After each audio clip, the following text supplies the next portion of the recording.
Supreme Allied Commander Europe, and General Lyons, Commander United States Transportation Command, TRANSCOM.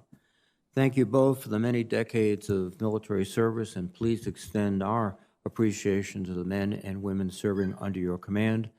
And General Lyons, this is likely your last hearing before the committee, and on behalf of my colleagues, I want to thank you and your family for a lifetime of dedication and service to the nation, which continues with your son, who is now a cadet at West Point. So tradition goes forward. Thank you. The security challenges in the EUCOM area of responsibility grow more complex each year. Russia continues to subvert the rules-based international order, including using military force to intimidate and coerce its neighbors and to undermine their sovereignty. Russia is also engaged in an ongoing hybrid warfare campaign just below the threshold of conflict that would provoke a military response, including disinformation campaigns, targeting democratic processes, and fomenting discourse, extensive cyber espionage efforts, and the continued use of proxy groups to further Russian interest in numerous countries around the world.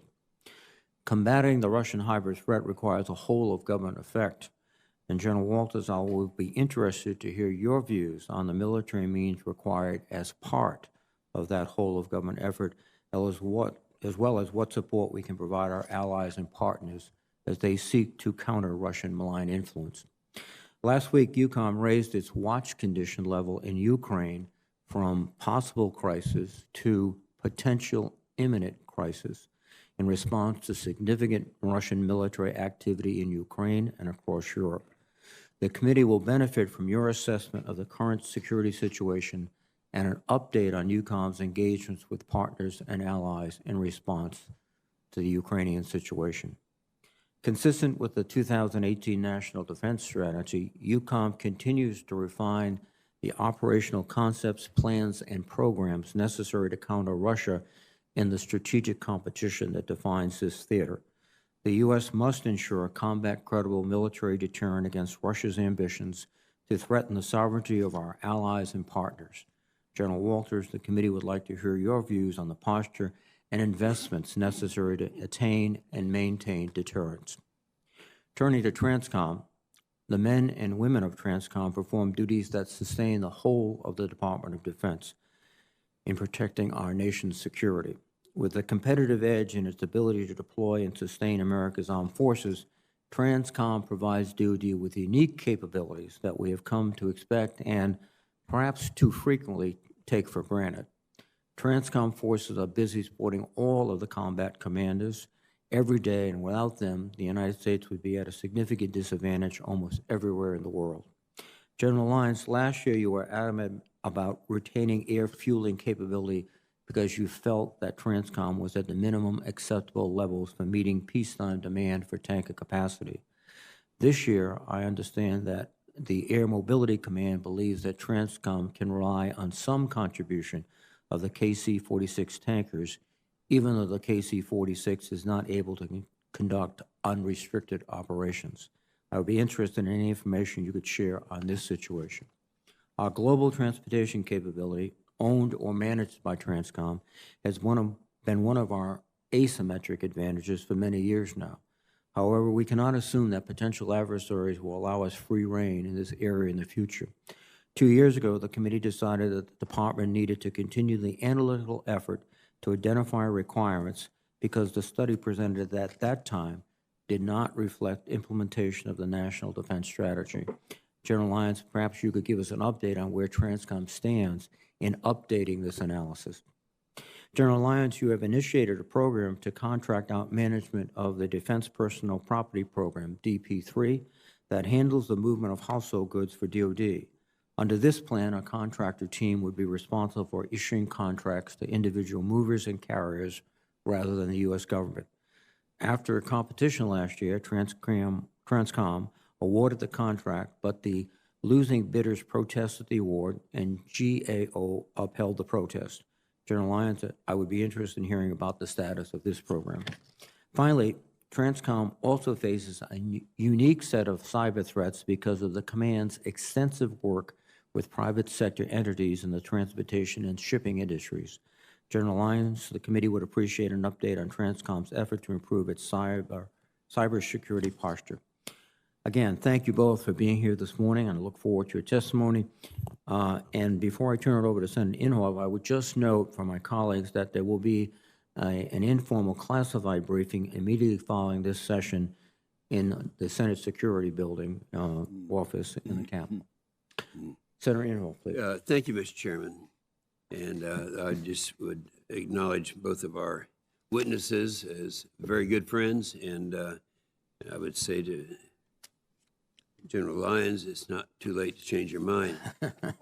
As stated many times before, this committee's top priority is to ensure the effective implementation of the NDS, National Defense Strategy, which focuses on China and Russia as the primary threats to our national security. It means we got to ensure that our combatant commands have what they need to address the challenge of this strategic competition.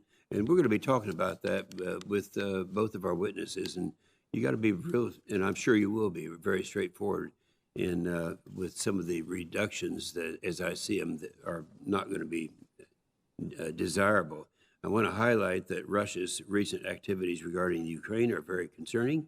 At the same time, Russia and Chinese threats are converging in Europe, with an ever more aggressive China seeking influence and threatening security through the economic coercion.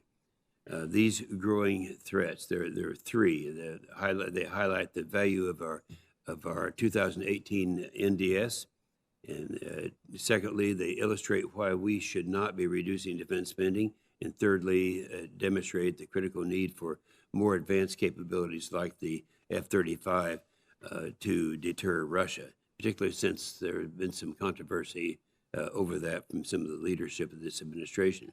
Transcom is focused on full spectrum mobility operations to meet requirements needed to combat both Russia and China, as well as supporting other global engagements, from training to force projection to forward deployed forces. I'm encouraged to hear the administration's voice, strong support for NATO, but you know, the rhetoric is easy. We want to make sure we have the resources to support those statements that are being made. General Walters, I look forward to hearing about the priorities for the European Deterrent Initiative and where else we need to bolster our defenses to address threats you see growing every day. General Lyons, I would like to know the status of our refueling capability that the chairman has already addressed, as well as he has addressed the global household goods contacts. We have some specific questions about that. And finally, whether this morning or in our classified session, I would like to hear from both of you as to how this contested environment impacts mobility operations. General Lyons, you've been a friend for a long time, and as I said, it's not too late. Mr. Chairman. Thank you very much, Senator Inhofe. Now let me recognize General Walters for your opening statement. Chairman Reed, Ranking Member Inhofe, distinguished members of the committee, on behalf of the men, women, and families who serve the nation in the Euro-Atlantic, we want to thank you one more time for your steadfast support. It remains a privilege to serve alongside these patriots and our like-minded allies and partners. It's great to be line abreast with our distinguished U.S. Transcom Commander, General Steve Lyons. He has led with distinction for the last 2.5 years in this capacity, and over the last year, he's been pivotal in not allowing the pandemic to transform into a security crisis, and we thank him for his blood, sweat, and tears to the nation. We'd also like to pass our condolences to those impacted by COVID-19. The battle against the virus continues, and we must remain vigilant. We're fully aligned with Secretary Austin's priorities to defend the nation, take care of our people, and succeed through teamwork. Via NATO, we work closely with our allies and partners to address the evolving challenges posed by our adversaries to secure peace and protect our interests abroad. NATO remains the strategic center of gravity and the foundation of deterrence and assurance in Europe. Everything we do is about generating peace. We compete to win. We deter, and if deterrence fails, we're prepared to respond to aggression with the full weight of the transatlantic alliance. The United States' relationships with European allies and partners remains a key strategic advantage, and we must defend it. We live in an increasingly complex and contested world. Political uncertainty, energy competition, and diffusion of disruptive technology are stressing the established rules-based international order. Threats and challengers seek to take advantage of these conditions through aggressive action using all instruments of national power, and they're backed by increasingly capable military forces. Adversaries amplify these malign activities and foster instability with disinformation. Success in 21st century warfare demands that we embrace competition and all of its associated activities below the level of armed conflict. This is actually as critical as our preparation for crisis or conflict themselves. We're in an era of strategic competition, and winning in this era is all about ensuring that strategic competition does not morph into a global conflict. One notable example of operations, activities, and investments contributing to competition and deterrence is our robust exercise program. This summer, when we execute our Defender Series exercises composed of USUCOM's Defender Europe and NATO's Steadfast Defender, 30,000 U.S. service members, allies, and partners from all warfare domains will demonstrate their ability to lift and shift massive forces over large swaths of territory at speed and at scale from the Atlantic to the eastern periphery of the European continent. And once our troopers are on station, they'll sharpen their responsiveness, resiliency, and lethality. Our current security posture is strong, yet challenged, as evidenced by actions in the vicinity of Ukraine. We possess combat-credible capability across all domains: air, land, sea, space, and cyber. We will maintain and work to hone this capability to deter our adversaries in defense of partners in our interest. The soldiers, sailors, airmen, Marines, Guardians, Coast Guardsmen, and civilians of USUCOM appreciate your support to defend the homeland forward and preserve peace for the 1 billion citizens living in the Euro-Atlantic. Chairman Reed, Ranking Member Inhofe, thank you again for this opportunity, and I look forward to fielding your questions. Thank you very much, General Walters. Now let me recognize General Lyons.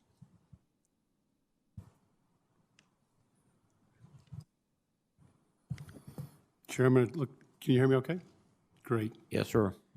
Chairman Reed, Ranking Member Inhofe, and distinguished members of the committee, it is my distinct pleasure once again to represent the members of the United States Transportation Command that are operating around the globe every day, 24 hours a day, 7 days a week. I have the privilege today to be joined by our new senior enlisted leader, Fleet Master Sergeant Myrick, and it's great to have him on board. Let me just say again that our enduring purpose at TRANSCOM is to project and sustain military forces globally at our time and place of choosing, providing our national leadership with a strategic comparative advantage and a wide range of options to enable the advancement of U.S. national interest, assure our allies and partners, and if necessary, respond with a decisive force to win. Given the unprecedented challenges amid the COVID-19 global pandemic, I could not be more proud of the men and women of TRANSCOM who have continued their impressive support to the Joint Force and support the whole of government efforts to help American citizens at home. I'd particularly like to highlight our air components' rapid fielding of capability to move highly infectious patients, which was nascent prior to the pandemic. I appreciate the committee's continued support on important global mobility issues, including SELIF recapitalization, area refueling, defense personal property, as well as your acknowledgement of the future challenges of logistics operations under all-domain persistent attack. Today, I'm absolutely honored to join General Todd Walters and pleased to play a supporting role in his wide-ranging European defense initiatives. Thank you for your leadership and support for our impressive TRANSCOM teammates, and I look forward to your questions. Thank you very much, General Lyons. And before we begin the questioning, let me just remind my colleagues, due to the nature of the hybrid format we're using today, we will handle the order of questions by seniority, alternating sides until we've gone through everyone. And if there's anyone we've missed, we'll go back. And we will use the standard 5-minute rounds. And I'd ask my colleagues to keep a watch on the clock. And finally, if you're not engaged, please keep your microphones muted. Thank you very, very much. General Walters, today it was reported that Secretary Austin announced an additional 500 troops going into Europe, which seems to be a reversal of the Trump administration's proposals to reduce forces in Europe. Can you comment on this increase in forces?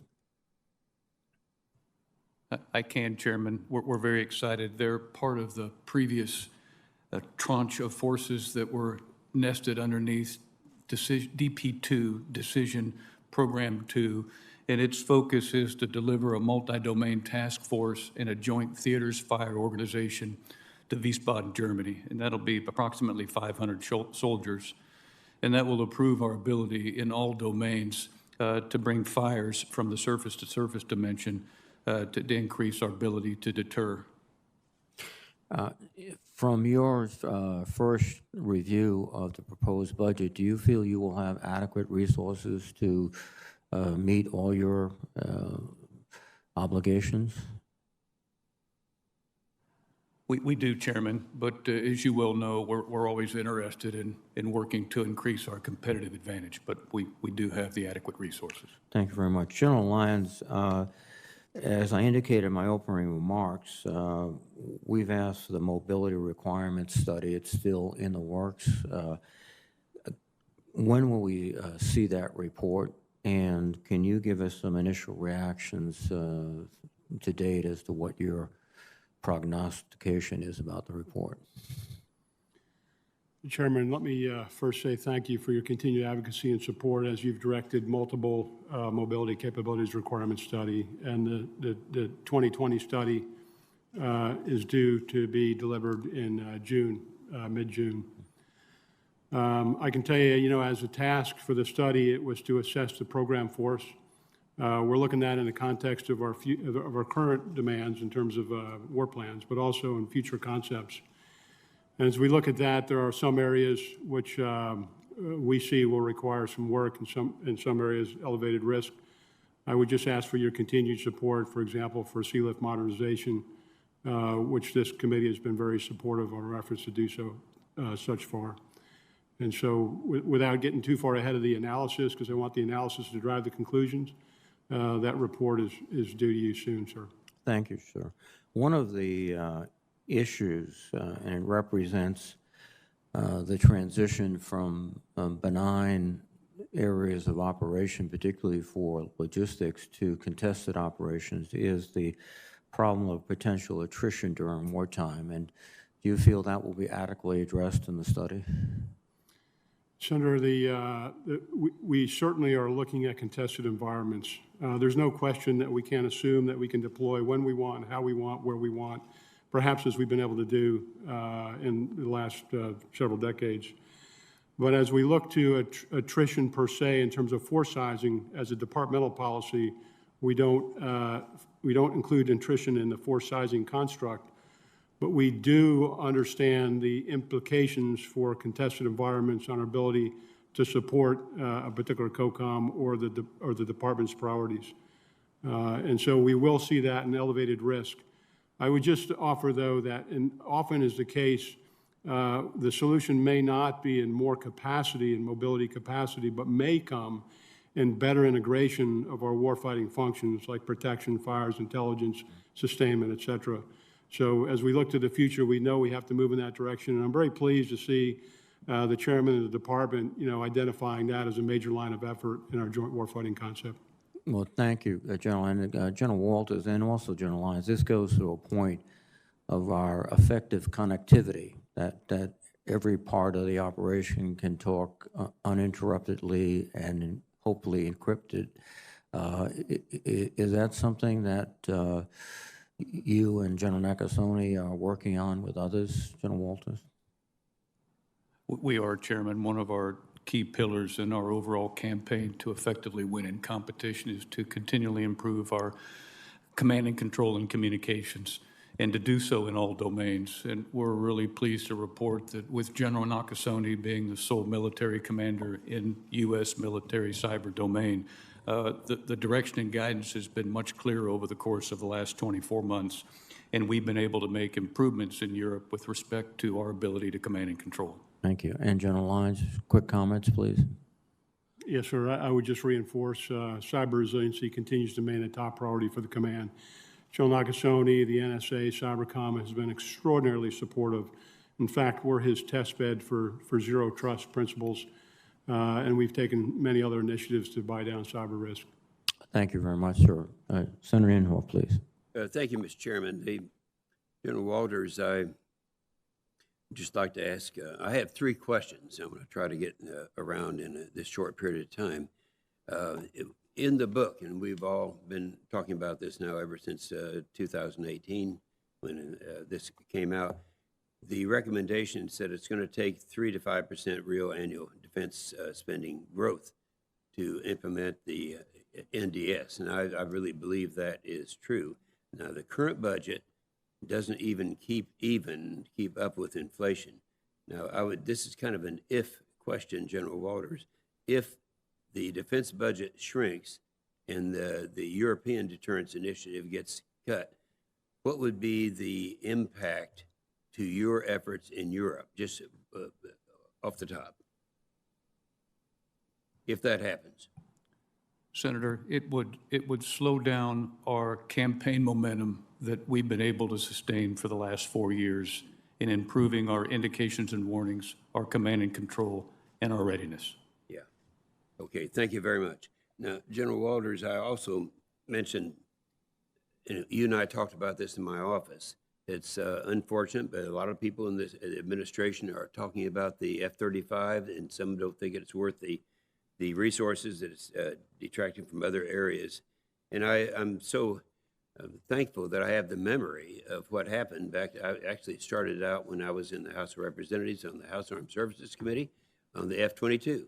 The F-22 and the F-35 are the only 2 vehicles out there in the 5th generation. So in the F-22 was the first one. We started out with the goal was 700 copies were going to come, and they started whittling down. This happened, it started actually when I was still over in the House side, and it went down from 700 to incrementally reduced to, ultimately it got down to, what was it, 187 F-22s. And we knew that was a mistake at that time. And the reason I bring that up is that right now we have Russia and China pursuing their own 5th generation programs like the J-20 and the Su-57. How concerned are you about our great power competitors' 5th generation capabilities, and how important is the F-35 to deter these threats in Europe? Senator, the F-35 is very important. As I mentioned in my opening comments, our disposition from a military perspective is strong yet challenged, and part of that challenge is the evolution of the Su-37 5th generation aircraft on behalf of the Russians. And we in the U.S. need F-35s in Europe, which will begin to show up in the fall of 21 to ensure that we have the competitive advantage necessary to protect our sovereign territory. Mm-hmm. All right, that's good. And during the last year's posture hearing, General Lyons testified that the Air Force's divestment of the KC-135 and the KC-10 would put TRANSCOM below its minimum requirements, and that's in light of the fact that the KC-46 didn't come out with the way we wanted it to, and yet it took action from the NDAA from 2021 to reverse the number of those divestments to ensure that TRANSCOM has the necessary refueling capacity to meet the requirements. Now, I would have to say, and you may want to elaborate on this, maybe for the record, but I look at this and say, what's wrong with our requirements process when Congress has to step in to ensure that you have enough tanker aircraft to stay the mission ready? I mean, your observation was right, but it took us action to make sure that happened in our fiscal year 21 NDAA. Anything come to your mind as in terms of why it's necessary for us to do this and why this couldn't have been done before that our action was necessary? Well, Senator, first I want to thank you for your support on the issue of aerial refuel, which is such a critical force element and basically the lifeblood for the joint force in terms of our weapon systems. Yeah. Last year, you asked the question, what was the implications operationally to the delay of the Boeing KC-46 delivery? And based on the retirement profile, there were implications in the active duty component to respond to day-to-day crisis. I'm happy and pleased to report to you this year that we're in a much better position. We have very good alignment between the department, between Air Force and Transcom. Air Force has stepped forward with interim capability with the KC-46. We've still got a long way to go, but I am very, very comfortable with where we are with the Air Force, and the Air Force has really stepped into So you think that has been corrected? I do, sir. It has been. All right. Thank you very much, Mr. Chairman. Thank you very much, Senator Inhofe. Senator Shaheen, please. Thank you, and thank you to both of you, General Walters and General Lyons, for your service and for being here this morning. General Walters, I especially appreciated our conversation yesterday, and one of the things you mentioned in your opening remarks that we discussed briefly is the buildup of Russian forces on the border of Ukraine. Do you have any view about what Russia is doing? Are they preparing for a potential offensive? Is this consistent with past Russian posturing? What are they doing? Senator, we've categorized their actions into 4 separate categories, and I would enjoy the opportunity in a different security environment to be able to address that. But what I can say is number one, that there's been an inject of a very sizable ground domain force on behalf of the Russians, a notable Air Force injection, and a notable maritime force injection. And it is of the size and scale and scope that is of great concern, and it mirrors the size and scope and scale of the infiltration of forces that occurred back in 2014. So we are remaining very, very vigilant, keeping as many options open as possible, and obviously very concerned. Thank you. I look forward to hearing your comments in a classified session.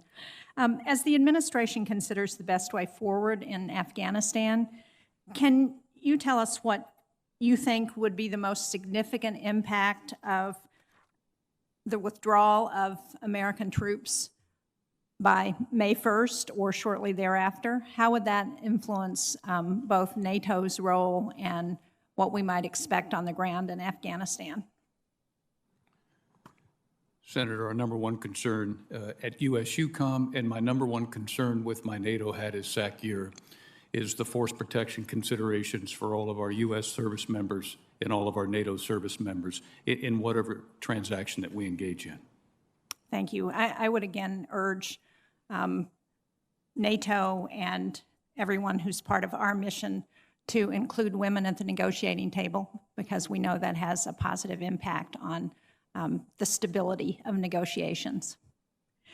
General Lyons, last spring, this is really to follow up on Senator Inhofe's comments about the KC-46, because last spring you expressed real concerns about the retirement of legacy refueling tankers due to the delays with the KC-46, and you had a brief exchange just now about that.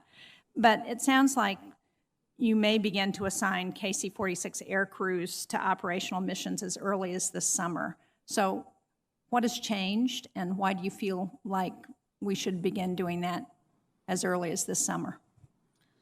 Ma'am, a couple things have changed since we talked about this last year. The first and probably most important is that Boeing acknowledged and agreed that they have the responsibility to fix the Cat 1 deficiencies on the jet, on the weapon system.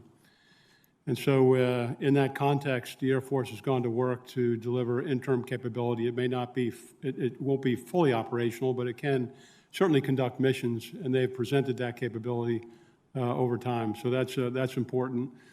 Plus with an additional plus-up of reserve guard augmentation and a slight adjustment in the retirement profile against the KC-10, I am comfortable that we're in a good position based on the work the Air Force has done to support day-to-day and crisis operations today. Well, I think that's very good news. That's obviously welcome news to all of the KC-46 crews, including those at the Pease National Guard Base, where we were the first recipients of the KC-46. But I want to ask you, because I understand there's an issue that I had not heard about with the respect to the transportable gallery lavatory system, essentially the bathrooms that make missions problematic. Is this a new problem, or have we known about this, and what's the prospect to fix it? Ma'am, on those kind of issues, I don't want to get in front of the Air Force. I'll defer to the program manager. There is a range of category deficiencies that are being worked by both the Air Force and Boeing. I don't know enough to comment on that particular issue. Will it impact our ability to fly missions with the KC-46 as early as this summer, as you're hoping? I'm not aware of any impact on initial capability release, but that doesn't mean there aren't a wide range of deficiencies that still need to be remedied, by Boeing before the jet is fully operational and capable. Thank you. Thank you, Mr. Chairman. Thank you, Senator Shaheen. Senator Wicker, please. Thank you very much, Mr. Chairman. General Walters, in a question from Senator Shaheen about Russia, you mentioned they were increasing their ground, air, and maritime efforts. In light of that, do you continue to support the additional 2 destroyers based in Rota? I do, Senator, and as you well know, for the last 12 months, the activity of the 4 destroyers that we've had access to have been pivotal in securing deterrence.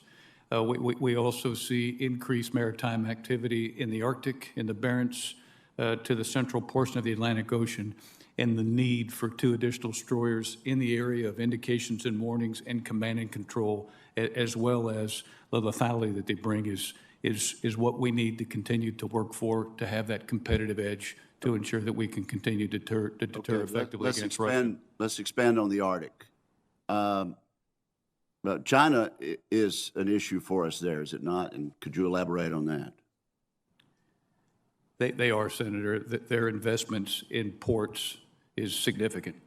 Do we have the capabilities we need to deter Russia and China in the Arctic presently? We do, and they're adequate, but our growth isn't matching theirs. Yeah, I heard you say adequate in response to Senator Inhofe's question also, and you mentioned that in answer to a question, that the recent budget numbers would slow down readiness. Let me just emphasize that we have in front of us the leading expert in this area of the world, and that sort of merely adequate response and slowdown readiness is of concern, I think, to members on both sides of the dais here. One more thing, General Walters, with regard to the Coast Guard, they have a statutory mission, but also they're very vital in assisting you with our national defense requirements. Is that correct? It is, Senator, and as you know, the Coast Guard actually recently produced an Arctic strategy, and I will tell you, as the commander of USUCOM, there were many identifications in that strategy that were very, very helpful for future security in the Arctic region. Thank you very much. And let's then shift General Lyons to military sea lift and let you elaborate on an answer that you gave to Senator Reid. The GEO reported last year that, quote, the U.S. flag fleet shipyards and workforce have been in decline, and the industry as a whole faces significant economic sustainability challenges, unquote. Do you agree with this assessment, and can you discuss how a diminished maritime industry impacts sea lift during both peacetime and conflict? Senator, thanks for the question, and more importantly, thanks for being a strong advocate for sea lift modernization and the acknowledgement of how important sea lift is to deliver a decisive force. I think you know that 33 of 50 of our roll-on, roll-off ships will reach end of life over the next 10 years. Industrial base is absolutely critical importance. And you know we've advocated for an acquired use strategy largely based on cost, the significant difference in cost differential. But there's also work required in conversion. So we work closely with the Navy. I think the Navy has got the best pulse on the industrial base with regard to sea lift. How helpful, in your judgment, are the maritime security program stipends and cargo preference laws in supporting the maritime industry? Senator, I think they're critically important. We must maintain a U.S. flag that's reliable and accessible to support the Defense Department needs. So those are critical programs. Thank you, gentlemen. And Mr. Chair, I yield back 23 seconds. Thank you very much, Senator Wicker. We'll put that on your account. And now via WebEx, Senator Gillibrand. For those extra seconds. For General Walters, I want to just continue along the questions that Senator Wicker and Senator Shaheen asked about Ukraine. The U.S. began providing lethal aid to Ukraine based on a 2014 authorization, the Support for Sovereignty, Integrity, Democracy, Economic Stability of Ukraine Act of 2014. Do you believe that this lethal aid has helped Ukraine to deter Russian aggression? And what changes would you make to our current lethal and non-lethal assistance to Ukraine to help further deterrence? Senator, I think those contributions have been very helpful. The other very notable change that's occurred in the environment was the establishment of the Multinational Joint Commission, which provided us an architecture to be able to take a all-domain, whole-of-government approach to some of the challenge sets that occurred in the Ukraine.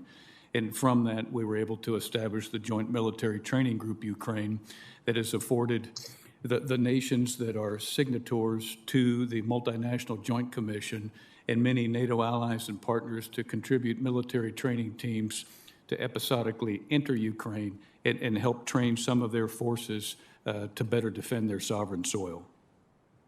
Thank you. In the EUCOM domain and in many other places, we've seen over the last decade an increase in the strength and engagement with illiberal political forces, including the rise of totalitarianism, authoritarians, increasing popularity of far-right political groups and leaders, and we've seen significant democratic backsliding. How do you see these forces affecting our efforts to effectively deter Russia, strengthen our allies, and protect the values we've shared with our European allies for decades? They are an impact, Senator, and I think we have to take a whole of government, whole of alliance, whole of nation approach. And I think inside of NATO, we've done a better job with that. Number one, we're responsible, given our support to democratic values, to tell the truth. And we continue to profess the truth in the information environment. And we are gaining campaign momentum with nations that want to be part of the alliance of NATO. For example? Precisely what is going on today in the Ukraine with President Zelensky's open comments with respect to his desire to look westward and assess towards NATO. Thank you. General Lyons, I want to ask a question about COVID. In the early stages of the pandemic, some of the early problems that we faced were supply chain issues, including getting PPE distribution, early stage vaccine distribution. Based off your testimony, Transcom has been instrumental in ensuring vaccine distribution was able to ramp up through a functioning supply chain. As we continue vaccine distribution, what are some lessons learned that we can apply to improve our success to prepare for another pandemic or other world emergency? Ma'am, thanks for the question. I have to say a large portion of the credit goes to General Perna and the lead at Warp Speed and the federal government effort. They worked through most of those issues. We were a supporting effort where they needed additional support. I think there's a task force now looking from a national security perspective at supply chain and implications to national security and national defense. And I think that's a worthy effort just to understand the source of many of the critical manufacturing and supplies and where they come from and where that supply chain might be vulnerable. Thank you. Another question on supply chain. Transcom is the largest user of oil for the federal government, and President Biden's interim national security strategic guidance lists the climate crisis as one of our primary national security threats. From increased major weather events to migration crises due to climate change, fossil fuels should be at the front of our minds for strategic planning. What is Transcom doing to mitigate these massive expenditures of fossil fuels? Well, ma'am, I first say that to your point, I think the department clearly understands, we all understand that climate is a driver of instability, and where there's instability, there's potential implications for the Department of Defense and for Transcom. The Secretary's been clear. He's focused on climate as a priority and has stood up a lead in that area. I think most of the efforts to date, you can appreciate the level at the installation base level. I think in the operational energy realm, the sheer consumption of liquid energy is going to be a challenge for us, but it's something we have to take a look at. Thank you. Thank you, Mr. Chairman. Thank you, Senator Gillibrand. Now let me recognize Senator Fisher via WebEx. Thank you, Mr. Chairman, and thank you, gentlemen, for being here today. General Walters, as you know, the 55th Wing is headquartered in my state, and B-135s and their crews provide a valuable contribution to UCOM's mission from their base in Mendenhall. These planes provide a unique capability, but I'm concerned that our overall demand for ISR is greater than the capability that we currently possess. For that reason, I believe it's essential that we not only continue investing in new ISR networks, but also that we maintain and modernize the high-end capabilities that we currently have in the RC-135 fleet. In light of that, how does the R-135 fit into your current need for ISR? And if you could tell me overall what the percentage of UCOM's ISR requirements are currently being met. Senator, the RC-135 is pivotal in our campaign with respect to indications and warnings and what it does from an intelligence, surveillance, and reconnaissance standpoint to see the environment. And as you pointed out, and we discussed yesterday, I think the concern we all have is when legacy systems go out and new systems come on board, it has the potential to create a vacuum that the enemy can exploit. And we have to be rock solid in that transition to ensure that we have the requisite ISR to be successful. At USUCOM, we've been very, very pleased over the course of the last several years with the improvement of the percentage of ISR that we've received, and a lot of that is due to this committee and the support through the EDI. Right now, we're hovering at about 33 to 35% of our requirements being supported, and compared to my brothers and sisters and other geographical COCOMs, we're in good shape. Thank you. General Lyons, in prior testimony, you said, quote, "We expect power projection will be contested in all domains," end quote.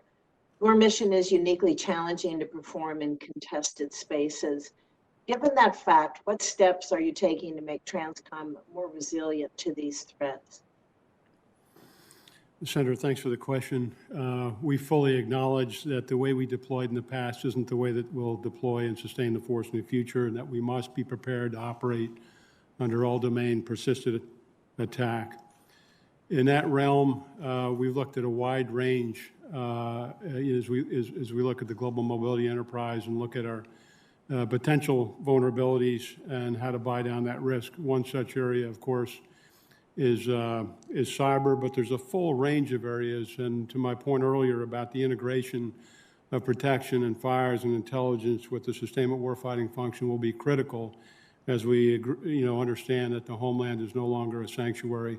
I've been very, very pleased with the joint staff work on the joint warfighting concept that includes an entire line of effort to elevate the importance of a joint concept on contested logistics. Do you think it's vital that we start to rethink or continue to rethink some of the fundamentals that are out there on how we operate logistics support? Senator, I believe that's the case. Really, and if you could continue on with that train on examining the existing platforms and methods that we're currently using and looking at what's needed in the future.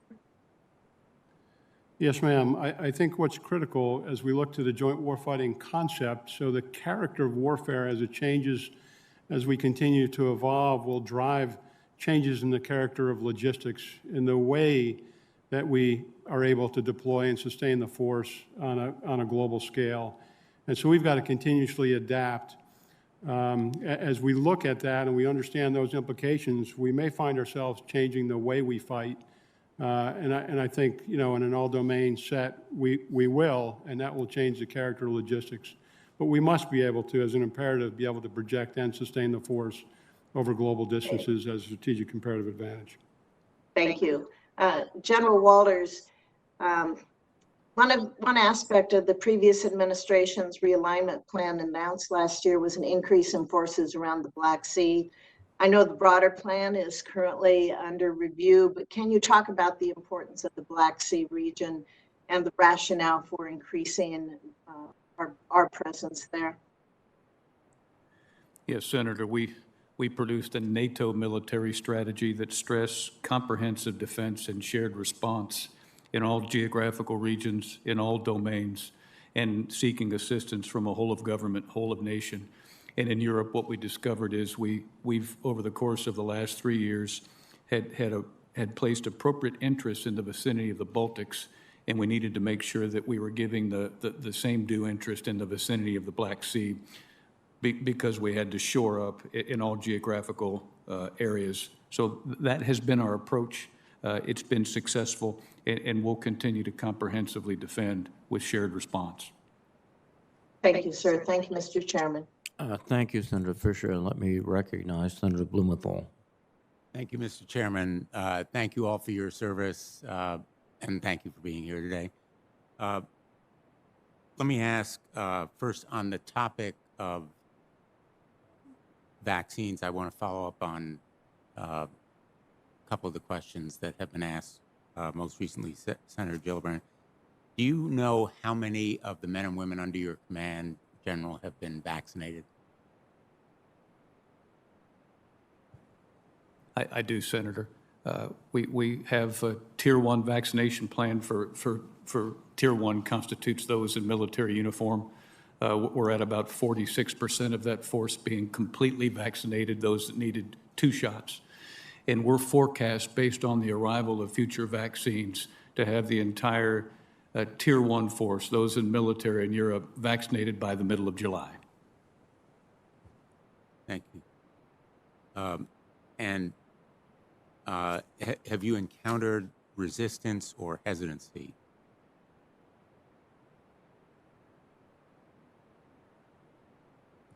I'm sorry, Senator. I didn't catch all your question. Have you encountered resistance or hesitancy among the men and women in your command to being vaccinated? We have not. We've got the traditional deferral rate that we've seen across all of DOD, but our percentages are within the norms and actually slightly less. Let me ask both of you. As you well know, the Secretary of Defense ordered that there be a review internally of white supremacists and extremist ideology.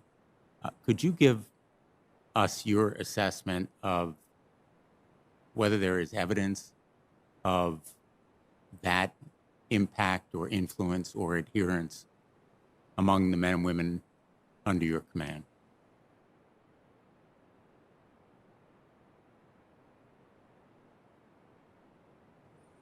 Senator, I'll take that. And I appreciate the question because I think this is a critically important issue, not just for today, but into the future. Anything, I think, right, that degrades or violates our oath to the Constitution is incompatible with good order and discipline and military service. I think these first steps that the Secretary has taken regarding the stand down, it may represent a very small percentage, and I guarantee it is a very small percentage, but it's something that we must contend with. And I think the leadership in the department's concerted and focused to deal with it long term. We're taking early steps now, but I think we'll continue to persist on this issue. How widespread do you think it is? You say it's a small percentage. What's your evidence? Senator, my evidence is just 38 years in uniform and knowing the force. I am not at all dismissive of the problem, and I acknowledge that it does exist, but I would not characterize it as prevalent. We've got an incredibly talented force of volunteers, the best America has to offer. And so, but even with a small percentage, it's worthy of our leader effort to eliminate it from the force. What steps do you think should be taken? Well, Senator, as I mentioned, the stand down, I think, is the first step. But out of that, I know the Secretary got briefed just this past week on some of the insights from the services.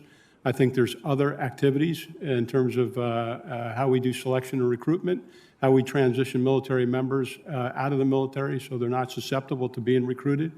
And I think there's a wide range of activities like that that will develop over time as concerted lines of effort. Do you think recruits or enlistees should be taken if they are members of organizations that espouse views associated with white supremacy or violent extremism? Senator, I would say, you know, when you get into some of the finer policy issues, there's a lot there. There's a lot packed in, and I'll defer to the policy experts on that. Well, I do know clearly, though, as you know, a commander in the force, it is not consistent. Extremist behavior activity is not consistent with the values or the good order and discipline of what we need as a warfighting organization. I agree that it may be a small percentage, under 10%, but that's a large percentage in terms of its potential impact on the readiness and capability of our military and public support for our military. And I welcome your focus on it and your characterization of it as a very important issue of policy. So thank you for being here today, and thank you for your continuing work on this issue, as well as so many others. Thank you. Yes, sir. Thanks, Mr. Chairman. Thank you, Senator Blumenthal. Senator Rounds, please. Thank you, Mr. Chairman.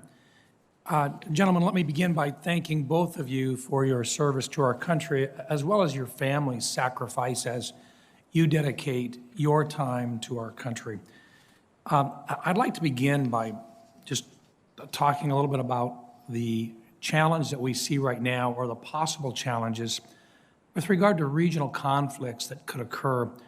And let me begin by just pointing out that most recently we've seen some very aggressive posturing by both China, their incursions within Taiwan's airspace with larger and larger air groups, and second of all, within the European theater and Russia's aggression that we've been talking about here earlier in the committee meeting. Can you describe briefly the impact on the ability of your command, in your professional military judgment, to execute its missions if the United States became engaged in two conflicts and was forced to defend friends and allies in the Pacific and in Europe simultaneously? General Walters? I can, Senator, and it starts with the appropriate approach, and we've been very aggressive in Europe in making sure that we understand the importance of allies and partners in the process, and the importance of a comprehensive approach to regions, and the importance of not getting myopic in one region and forgetting what is happening in another region. And today, when you ask most military members in Europe, If they have a concern, for example, about Russia, it will take at least 5 seconds to where the follow-on question is, do you have a concern about China?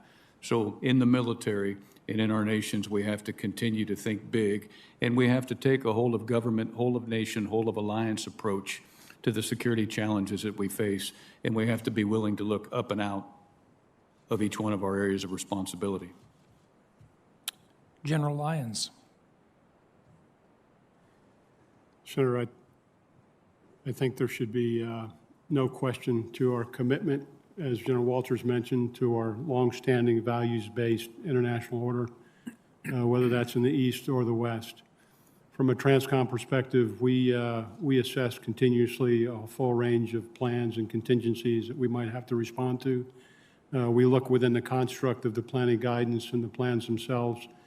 I'll be happy to discuss any of those kinds of questions in a closed hearing if you'd like, sir. Both of you would agree that prior planning for the appropriate concerns or the different situations is critical. Fair enough? Yes, sir, absolutely. Yes, sir. Let's talk a little bit about what happens if we actually do have conflicts with either Russia or China. They would almost certainly attack the ports and the airfields where we would load and unload troops and equipment. General Lyons, what are the implications of a contested environment on bulk fuel capacity distribution and storage, as well as traditional lines of communication? Are we effectively working contested logistics in our planning and taking into account the attrition into our war games yet? Senator, we have begun that journey, and I appreciate the support of this committee on that effort.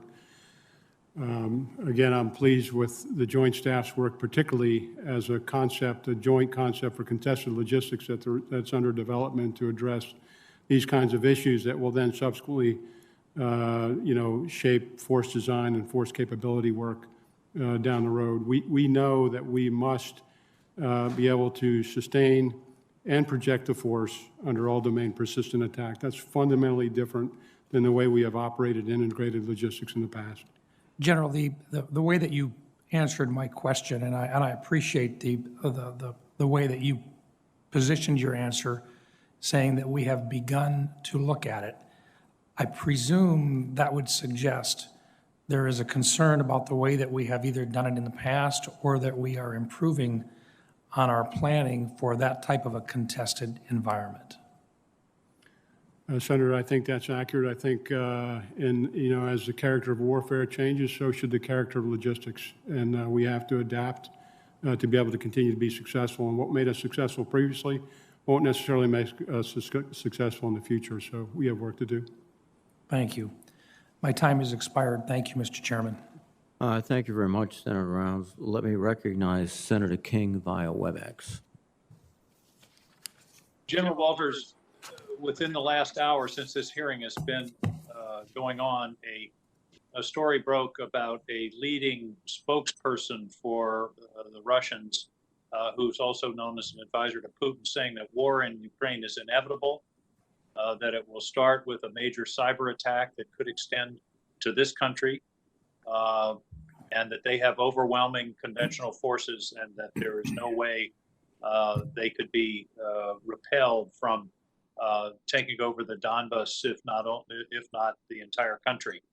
I view this situation as extremely concerning, and I guess my first question is, what's your reaction to the assertion that a Russian invasion of eastern Ukraine would be unstoppable? Do the Ukrainians have the weapons, the manpower, the training, the wherewithal to stop such an attempted annexation?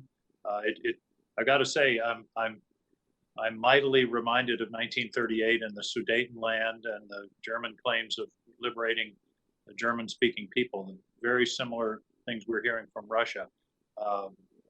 Talk to me about the preparation and the readiness of the Ukrainians and our readiness to assist them.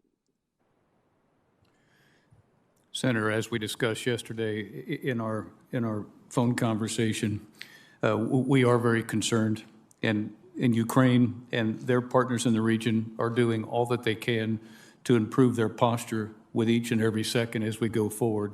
So if in fact an incursion does occur, they're best positioned for success, not only within their forces, but within their partners within the region. And do you believe they could repel an invasion that started next week? I certainly do over time, Senator. Well, I think let me follow up a moment about the political situation in eastern Ukraine. There are many Russian speaking people there. What's the political mood in terms of loyalty to the country of Ukraine versus loyalty to Russia? Senator, I would categorize it as high loyalty to the country of Ukraine. So the claim that Russia would be liberating these people from Ukrainian control would not resonate in that region. I agree, Senator. And have we communicated to the Russians the fact that an invasion of this type would be met with a response that would serve as a deterrent? It seems to me the only thing we have right now is deterrence. Senator, I know that our senior civilian leadership have had conversations with their colleagues in Ukraine and at the senior level with Russia. And I'm not privy to all of the words that were exchanged, but I know that our senior leaders expressed deep concern about the robust activities in the Donbass and Crimea. Thank you. Let me turn for a moment. We've mentioned China and Russia numerous times in this hearing. Do you see evidence in your AOR of increasing relationship, cooperation, if you will, between Russia and China? Traditionally, at least in the recent past, they've been adversaries, or at least suspicious of one another. Do you see a developing cooperation, which would be inimical to our interests? Senator, I see cooperation that's superficial at best. I think it's higher at the tactical level, soldier to soldier, and I think it's pretty close to phony at the strategic level. Well, that's reassuring. I hope that's correct. General Lyons, you and I had an exchange last year about the potential gap in coverage for refueling. You've testified this morning that you feel that's resolved. I just wanted to sort of nail that down, that if called upon, whether it's in the next 2 years or the next 5 to 7 years, which is where, as I recall, the potential gap was identified, that we will have sufficient refueling resources to project power. Senator, I am comfortable and aligned with the Air Force's position on this. I think that we have to be clear that Boeing has a long way to go to deliver full operational capable weapon system, but in the interim, I am confident with the capability that exists to meet day-to-day competition and crisis. I'm just about out of time, but do we have a date for final delivery and deployment of the KC-46? Senator, on that, I'll defer to the Air Force from a programmatic perspective. The latest estimate was in anticipation of at least a remedy for the remote visual system next, which is a 2.0 sometime in the 23 timeframe at the earliest. It would take some time to field the capability after that.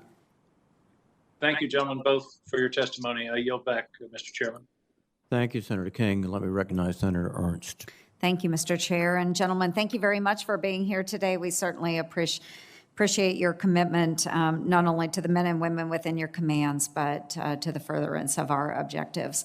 So I'll start with you, General Wolters. Thank you very much. Let's talk a little bit more about our force posture in Europe. And Senator King had just mentioned Russia and the conventional forces that they have available. But beyond just their human resources, they have other capabilities. They continue to modernize their military. They have a number of advanced capabilities like ballistic and cruise missiles. Certainly sophisticated air defenses, as we know, anti-satellite weapons, electromagnetic and cyber attacks. I could go on and on and on in this area. But these capabilities do pose a challenge to the United States as well as our allies in that region, and certainly our partners in the EUCOM, AOR. They also continue with their operations short of open conflict. So they're operating in that gray zone area. So how are we adapting our forces to those capabilities, to those challenges to push back on Russia and what they might be able to do in the future? Thanks, Senator. We're maximizing our focus to win in the competition phase. And we're doing it through a very deliberate fashion to continue to improve our ability to see the environment with indications and warnings, our ability to respond with solid command and control, in our mission command, which characterizes the readiness of our forces forward, being able to conduct all domain operations that take into account the desired effect at the appropriate time and place of our choosing to ensure that we can be most effective. And that approach affords us the opportunity to counter many of the issues that you just mentioned. And we're also in accordance with the National Defense Strategy, working very hard, very diligently to increase our competitive edge in the areas of indications and warnings, command and control, and mission command. Mm-hmm.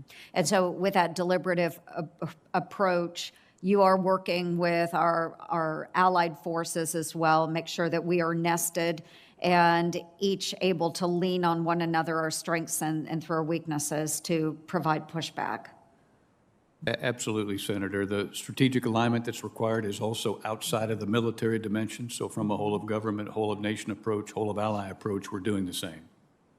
Great. And one thing, of course, being a National Guard member and being, of course, very aware and supportive of our state partnership program. You've mentioned the Baltics, but I was heavily involved in the Balkans with our state partnership program with Kosovo. And so I would just like to hear about how this program has been beneficial through your area of responsibility and how we can maybe further strengthen those partnership programs. Senator, we're very proud of the state partnership program, especially yours in Kosovo. And as you well know, the 632 members of the United States that we rotate into KFOR, many come from your state. It is a success area in NATO. The NATO Secretary General is very, very fond to ensure that we keep laser focus on the Balkans. The biggest challenge we face, and one that we've achieved success with, is to make sure that the lanes in the road are perfectly understood between KFOR and the evolving Kosovo Security Force. And the existence of our Kosovo force has been instrumental in ensuring that we each understand our lanes. Yes, very good. And just very briefly, and thank you, sir, General Lyons, I'm going to push on the KC-46s as well. I was able to go out on a flight yesterday in a KC-46 with a number of others in a delegation, and it was a great opportunity to really see this aircraft in motion, in work. We refueled some F-15s, got some great boom operators that are training a lot of really wonderful airmen out there. This is very important to the Iowa National Guard as well. We still have the KC-135s. We're anxious to move into the KC-46 as soon as Boeing does a little more work. How important are your planning moves involving the National Guard? Are you considering the rotation for the reserves, the National Guards, their deployments, and so forth as we move those 46s into those areas? Ma'am, first of all, thanks for taking time out on Andrews yesterday on the ramp there. Really, it just acknowledges what an important capability area refueling is.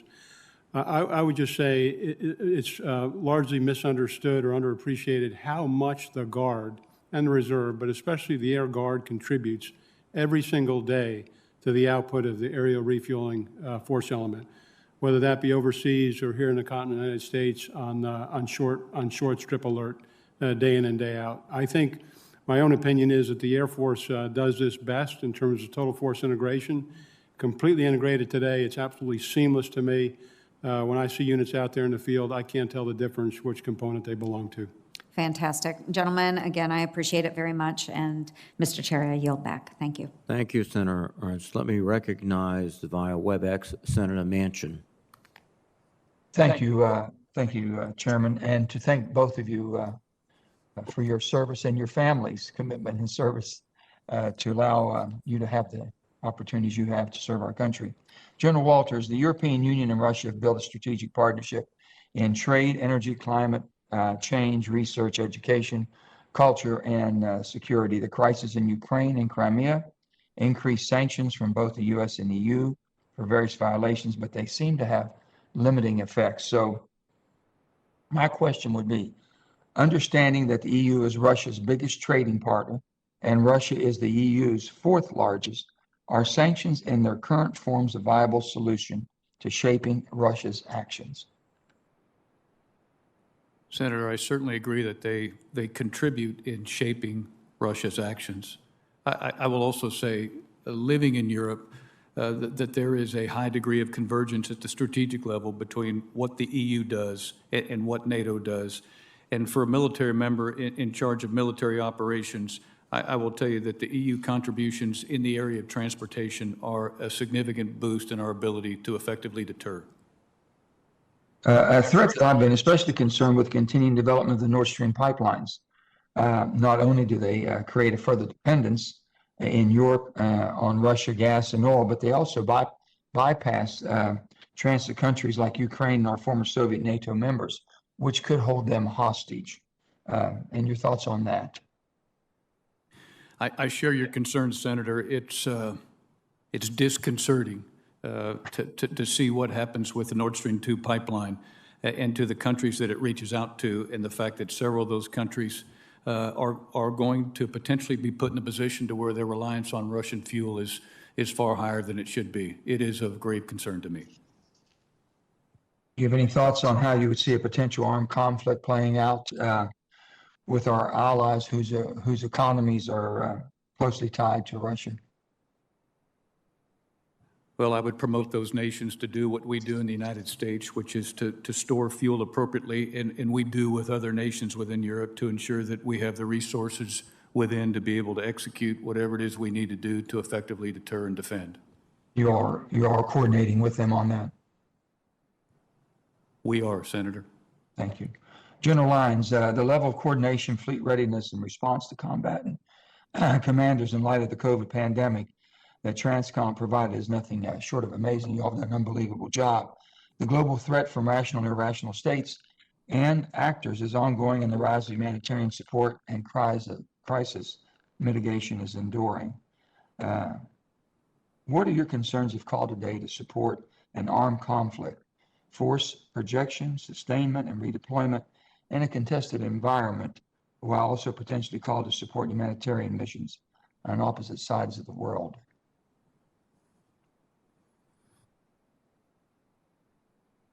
Senator, thanks for the question. We know that the security environment's changing quite rapidly. We know that the character of war is changing quite rapidly, and so should the character of logistics. So our ability to project the force and sustain the force over global distances is a key strategic comparative advantage that we all understand we must maintain. And as we look at that ability and we look at it from the lens of a potential adversary and where there might be vulnerabilities, particularly vulnerabilities of consequence, we are in fact addressing those and buying down the risk associated with those. I am confident in our ability today to continue to project the force and support the force at our time and place of choosing. But I do acknowledge that we have work to do in anticipation of a more sophisticated adversary. Let me follow up on my final question, General Lyons. You spoke about the success of the DoD's power projection capabilities being contingent on three critical elements: global mobility posture, global transport capacity, and global command and control integration. So What allied shortfalls currently exist to support these critical requirements if called to surge forces in support of the EU? Senator, I have to say I'm very pleased with the enormous constellation of like-minded allies and partners that support the United States security interests abroad. We could not operate the global mobility enterprise successfully without the access, basing, and overflight that they provide and the extension of our broad and far-reaching logistics network. So I'm very pleased with our allies and partners and very grateful for their continued support. And I know you spoke about Russia's moving on Ukraine and Crimea again and everything, and we wish all of our allies and under your all's leadership the most success, because that would be severely critical for all of us if they continue to do what they're doing right now. But again, thank you both for your service. Thank you, sir. Thank you, Senator Manchin. Now let me recognize Senator Sullivan. Thank you, Mr. Chairman. Gentlemen, welcome. Thanks for your service. I wasn't planning on raising this question, but since it came up from Senator Blumenthal, you know, I just got back from a week of Marine Corps Reserve training. It's great to serve with such fine men and women. But this notion of extremism in the military, which is thrown about as if we know numbers, Senator Blumenthal, 10%, I think that's irresponsible. I've asked from the military data. I want data before we besmirch the entire military. The undersecretary nominee came before this hearing, said he was going to, quote, stamp out systemic racism within the ranks of the military. I asked him, have you ever served in the ranks? No. Sir, we need to be careful with this. I'm just going to ask you two generals, served your whole career, do you think that we have this giant group of extremists in the military? I think it's one of the most best group of Americans who aren't racists. You got knuckleheads in every organization in the world, including the Congress of the United States, by the way. But there's this narrative now that we got all these extremists in the military. I think it's ridiculous, and we need to see data before we start throwing out issues like 10%. How the hell does he know it's 10%? What do you think, gentlemen? Do you think you serve in a military with a bunch of extremists? Senator, I concur with you. I don't see a giant portion of the population. Really makes me mad. The Washington Post, U.S. senators, besmirching the whole damn force. Irresponsibly. General, what's your experience? We have bad people, of course, idiots in any organization. But this is getting ridiculous when a U.S. senator is saying 10%. Where the hell did he get that number? 1 in 10? Is that your experience, General? Senator, let me be perfectly clear. I think we have the finest military our world has known. Me too, I believe that. And I serve with them. I just got done serving with them. And sir, I appreciate that. We have the best America has to offer. There is no question in my mind after 38 years of service. I believe that in my heart. I know it to be true.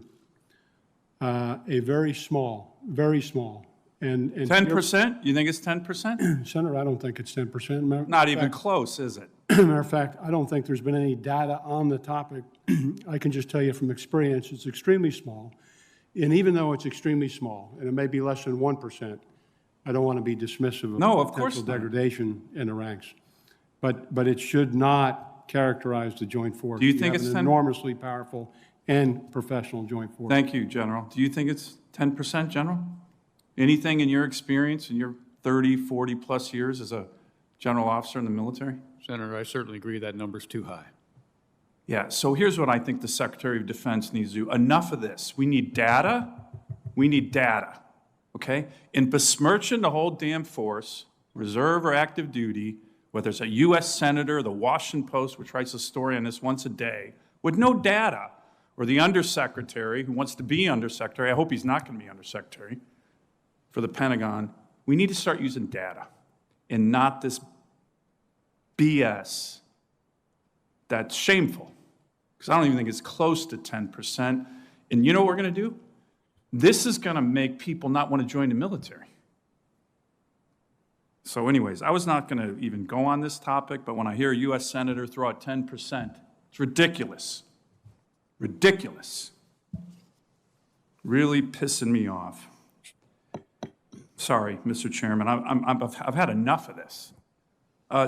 General, can I talk about the Russian Arctic buildup and what we need to be doing about it? You know, we have this strange seams of COCOMs. The actions in the Arctic, which is kind of EUCOM, but PACOM owns a lot of the forces. STRATCOM has a big responsibility in the Arctic as well with missile defense. What's happening there? It's even more than it's happened recently. And what should we be doing about it and how to think about it? Senator, I think the campaign momentum's traversing in the correct direction with your great work over the course of the last several years. All of the services, U.S. DOD, and the NATO military strategy and the NATO concept for deterrence and defense of the Euro-Atlantic specifically points to the fact that we must have an Arctic strategy. And nations, militaries are constructing strategies that must include considerations for activities in the Arctic. So the focus in the architecture improving, the resources are growing. As you well know, through your initiatives, we were able to house P-8s and F-35s at Keflavik for the first time. And most of what they did was contribute to INW in the vicinity of the Arctic. Getting the NATO nations, not just the ones that are abut the Arctic, but all involved in the process is occurring through the good work of the Secretary General. So I believe that our campaign momentum is going in the correct direction from strategy all the way down to requirements. Great, thank you. Thank you, Mr. Chairman. Thank you very much, Senator Sullivan. Let me recognize via WebEx Senator Rosen. Thank you, Mr. Chairman. Appreciate this hearing, and thank you, gentlemen, for your service to lifetime of service to this nation. We really appreciate everything that you do every day, and to all the servicemen and women that are under your command. I'd like to speak a little bit today about cybersecurity. Our NATO allies, of course, are essential to ensuring U.S. cybersecurity. We rely on our allies to harden our collective defenses against frequent and sophisticated cyber threats. Cybersecurity has increasingly become an area of focus for NATO, from hosting the largest cyber exercise in the world to operating a cyberspace operations center in Belgium. And so, General Walters, what are the most significant cyber threats that the NATO alliance is facing? And can you specifically describe to us the cyber threat our European allies are facing from Russia? Thanks for the question, Senator. It's a great topic. I will tell you that I'm excited about the fact that from a U.S. perspective, our force presentation, by selecting one military commander to lead military cyber, as General Nakasone has allowed us to deliver clear direction and guidance to the nations that assist us in the cyber arena. Our manning is much better for all of the organizations, and the organizations have continued to perpetuate the nations the importance of improving the nation's cyber hygiene in the network. As you well know, we still have a long ways to go in that area, but nations have to make sure that they understand what it takes and how to defend their networks, and then they can start to get into other areas of cyber deliverance of forces. And I'm very, very pleased to report that the manning across the NATO nations with respect to cyber activity has improved, and the focus on improving our cyber hygiene has improved across the European nations. That's terrific, because that was one of my next questions. What are you doing to prevent, mitigate, and recover from the cyber attacks? But how can we help you? How should we be coordinating, or what do you think you need to coordinate better with our allies in this realm? In Europe, we've had the opportunity to lead from the front with respect to the U.S. C2 in cyber. We've had the opportunity with the assistance of other European nations to educate the masses on the appropriate steps forward in the cyber domain. And we are getting great support from all nations who want to protect their networks. And I think what we have to do is just continue the campaign momentum that we're currently on and continue the advocacy from NATO and the EU in the cyber domain. Thank you. And General Lyons, I want to kind of continue on this and talk a little bit about cloud migration. Transcom was, of course, the first DoD organization to move its cyber capabilities and command and control applications to a commercial cloud environment. So, General Lyons, can you provide us with an update on the migration to the services to the cloud? Are you experiencing the benefits? And what are you feeling about this? What are your best practices? Again, what do you think you need going forward as you move everything to the cloud and begin to work there?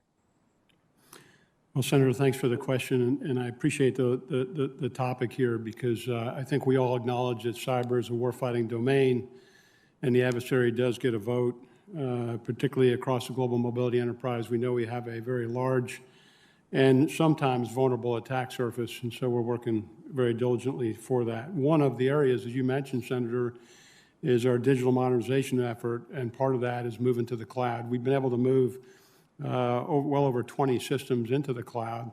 We're still working on virtualization in some of these areas, but we are making progress. And I think the cloud does offer some capability and some security that we don't have today. And so I'm pleased with the progress we've started, but we still have a ways to go.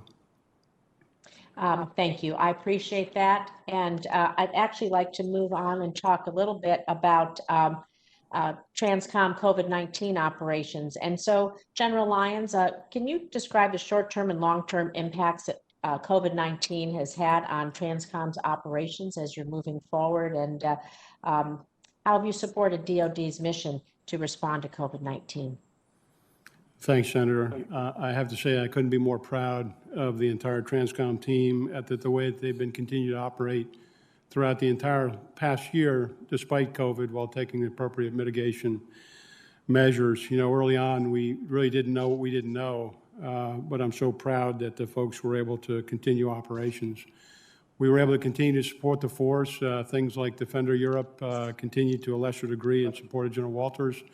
We were able to support the whole of government effort. We were able to conduct aerosol testing for commercial aircraft, for example, to determine that the probability for viral spread aboard a commercial airliner with HEPA filtration and high velocity air exchange is extraordinarily low. So we've been able to work a wide range of things to include creating capability to move highly infectious patients. So I really am incredibly grateful for the team to be able to face that level of adversity and just continue to drive on. Thank you. I yield back. Thank you, Senator Rosen. Senator Kramer. Thank you. Thank you, Senator. Thank you, generals, both for being here, for your service, of course. And right up front, let me just associate myself with the statements and the questions from Senator Sullivan and appreciate your direct responses. It is time for members of this committee and leaders throughout our government, as well as, well, we can't expect much from our media, but to start being accurate and representing that you represent the best of us, not the worst of us, the absolute best of us. And that's my observation with the vast, vast majority of the military men and women that I encounter. So thank you for your service. I'll pass on asking you, General Walters, about ISR. I appreciate your previous response to that. I have some concern about the gap being created between legacy and new programs. I want to be a part of the solution, so I appreciate your balanced answer. I will ask you about our outstanding nuclear deterrent and its role currently and as well as going forward. We know that, that our credible deterrent is our triad, and it's the backstop for most of our operational plans around the world. And so my question for you is, if the United States didn't have this credible nuclear umbrella, would that change Europe's conventional and its conventional and nuclear posture? Yes, Senator, I think that it would. And what could be the ramifications of them not feeling safe under our umbrella? I think that's the precise issue. We're not certain to the degree that we would be compromising safety and security. And if that happens, could we see, as they change their posture, the build out among our allies, of course, I guess? That's possible, Senator. All right. Then I'm going to shift gears to a question of energy and ask you specifically, do you believe that completion of Nord Stream 2 would affect the leverage that Russia has over our allies in Europe? Yes, Senator. because one of the other peripheral issues that we sometimes get into around here, besides our military and posture and the lethality and readiness, is climate, and these aren't unimportant issues. I don't want to make the case that they are. But I want to give you just one example that concerns me a little bit. And I've asked many of your peers about the monitoring of, for example, of Iran's tankers and the movement of energy, fossil energy, in unsafe parts of the world. But in Europe, we know of a situation a few months ago where Engie Power in France had made a large contract for of liquid natural gas from the United States. The French government intervened in that, and the French government used to be a wholly owned, the sole owner of Engie Power. Now they're just like a 49% owner. But they intervened and said, no, we want to continue buying natural gas from Vladimir Putin. And I'm not sure that a lot of people around here grasp the magnitude of a decision like that. Now, your issue, of course, is national security, as is our committee's. But for those people who want to sort of transfer their climate guilt to other parts of the world, they should know that Vladimir Putin's natural gas sent by pipeline to places like France and other European countries and allies of ours emits about 40% more greenhouse gases than liquid natural gas produced and shipped from the United States of America. So I guess what I would just request, and you give very good direct answers to questions, but we need to help our public better understand the ramifications of climate change globally and the ramifications of hurting America's domestic production of fossil fuels that are in high demand around the world, and not let our allies, much less adversaries, be dependent more on not as clean and certainly not as secure energy resources as the alternative to American clean, good energy is. So with that, I thank you and yield back. Thank you, Senator Kramer. Let me recognize via WebEx Senator Hirono. Thank you, Mr. Chairman. General Lyons, I have a series of questions for you regarding sea-lift recapitalization. In your statement to the committee, you point out that 33 of our 50 roll-on, roll-off sea-lift ships are scheduled for retirement in the next 10 years. In last year's NDAA, Congress took steps to bolster the government's ability to purchase additional used foreign vessels currently on the market to augment the ready reserve force. First question, how do you assess the progress of recapitalizing our sea-lift fleet? Senator, thanks for that question. We spent a lot of time on this issue with the Secretary of Defense over the last year, and in fact, the Cape issue team was formed around this specific issue. I think we're headed in the right direction. We've got good alignment on the strategy. We have good support here on the Hill with the authorizations. We've got some money in the program by the Navy. We are, quite frankly, about a year behind where I wanted to be. Where I wanted to be is at the end of last FY to be able to buy the first 2 authorized ships, those ships that were authorized by the NDAA a couple years ago. So due to some GAO protest issues with the Maritime Administration, that's been delayed a little bit, but they are on track for the end of this year to deliver those first 2 ships. Second question, General. Do the current sea-lift recapitalization plans sufficiently address the potential for attrition during a conflict with a near-peer competitor like China or Russia? Senator, as we work through the mobility capabilities and requirements study as directed by Congress, one of the things we're doing is we're considering the future joint concepts as well as the contested environments that we know in the future that we'll face. And we were able to assess and do assess some level of elevated risk in terms of our ability to deliver the force on the timelines that the combatant commanders desire. And so we are evaluating that now. By policy, we don't force size based on attrition, but we do acknowledge the significant implications of attrition in any environment and the need to mitigate that. largely through the integration of all warfighting effects. Therefore, is your answer that the assessments that you're doing currently address the attrition issue that I asked you? Senator, we do. We address losses. We do. Thank you. The last question for this series. Section 3511 of last year's NDAA provided authority to establish a tanker security program subject to the results of a mobility requirements study. Do you have sufficient results from the study to determine whether the tanker security program needs to be implemented? Ma'am, we do. We've looked at this as, again, a congressionally directed study in concert with some other agencies.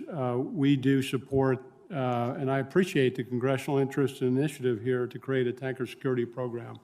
We think there's value in that. We think it's important that we have assured access to U.S. flag tanker capacity in the event we have to surge the mobility enterprise and the liquid energy enterprise. Again, General Lyons, I have a question relating to the fact that Transcom is working closely with industry partners like SpaceX on the viability of using space-based vehicles to rapidly deliver time-sensitive logistics anywhere in the world. And this technology is a potential game changer, especially in the Indo-Pacific AR, where commanders are confronted with the tyranny of distance and time when moving people and parts from one location to another. General Lyons, can you provide me with a general overview of the progress being made in space mobility and what additional authorities you need from Congress to help you accelerate this technology? Thank you, ma'am, for highlighting this. We are working closely with a couple industry partners to include SpaceX as well as the Air Force and the Space Force on this particular issue. If you think about the possibility, and it's a real possibility, to be able to take a C-17 load, let's say 80 short tons, and lift it off and deliver it anywhere on the face of the globe in less than 60 minutes. That is a real possibility in the near term. While we can't scale that to the entire requirement of the mobility enterprise, to your point, Senator, it offers us great flexibility, and I think it creates a powerful dilemma for potential adversaries to move very, very rapidly. You will let us know if you need further support or authorization to move us on this use of this development of this technology. I will, ma'am. We do not at this time, but thank you for that. Thank you, Mr. Chairman. Thank you, Senator. Let me recognize Senator Scott, please. Thank you, Chairman Reed. General Lyons and General Walters, thank you for your service. Thank you for your willingness to defend the integrity of the men and women that put on the uniform and defend the freedoms of this country. General Walters, while my primary concern is our military's readiness to deal with the threat of communist China, I remain, of course, concerned about Russia's attempt to destabilize NATO, harm our allies, harm the U.S. through cyber attacks, and catch up to us on advanced weaponry like hypersonic weapons.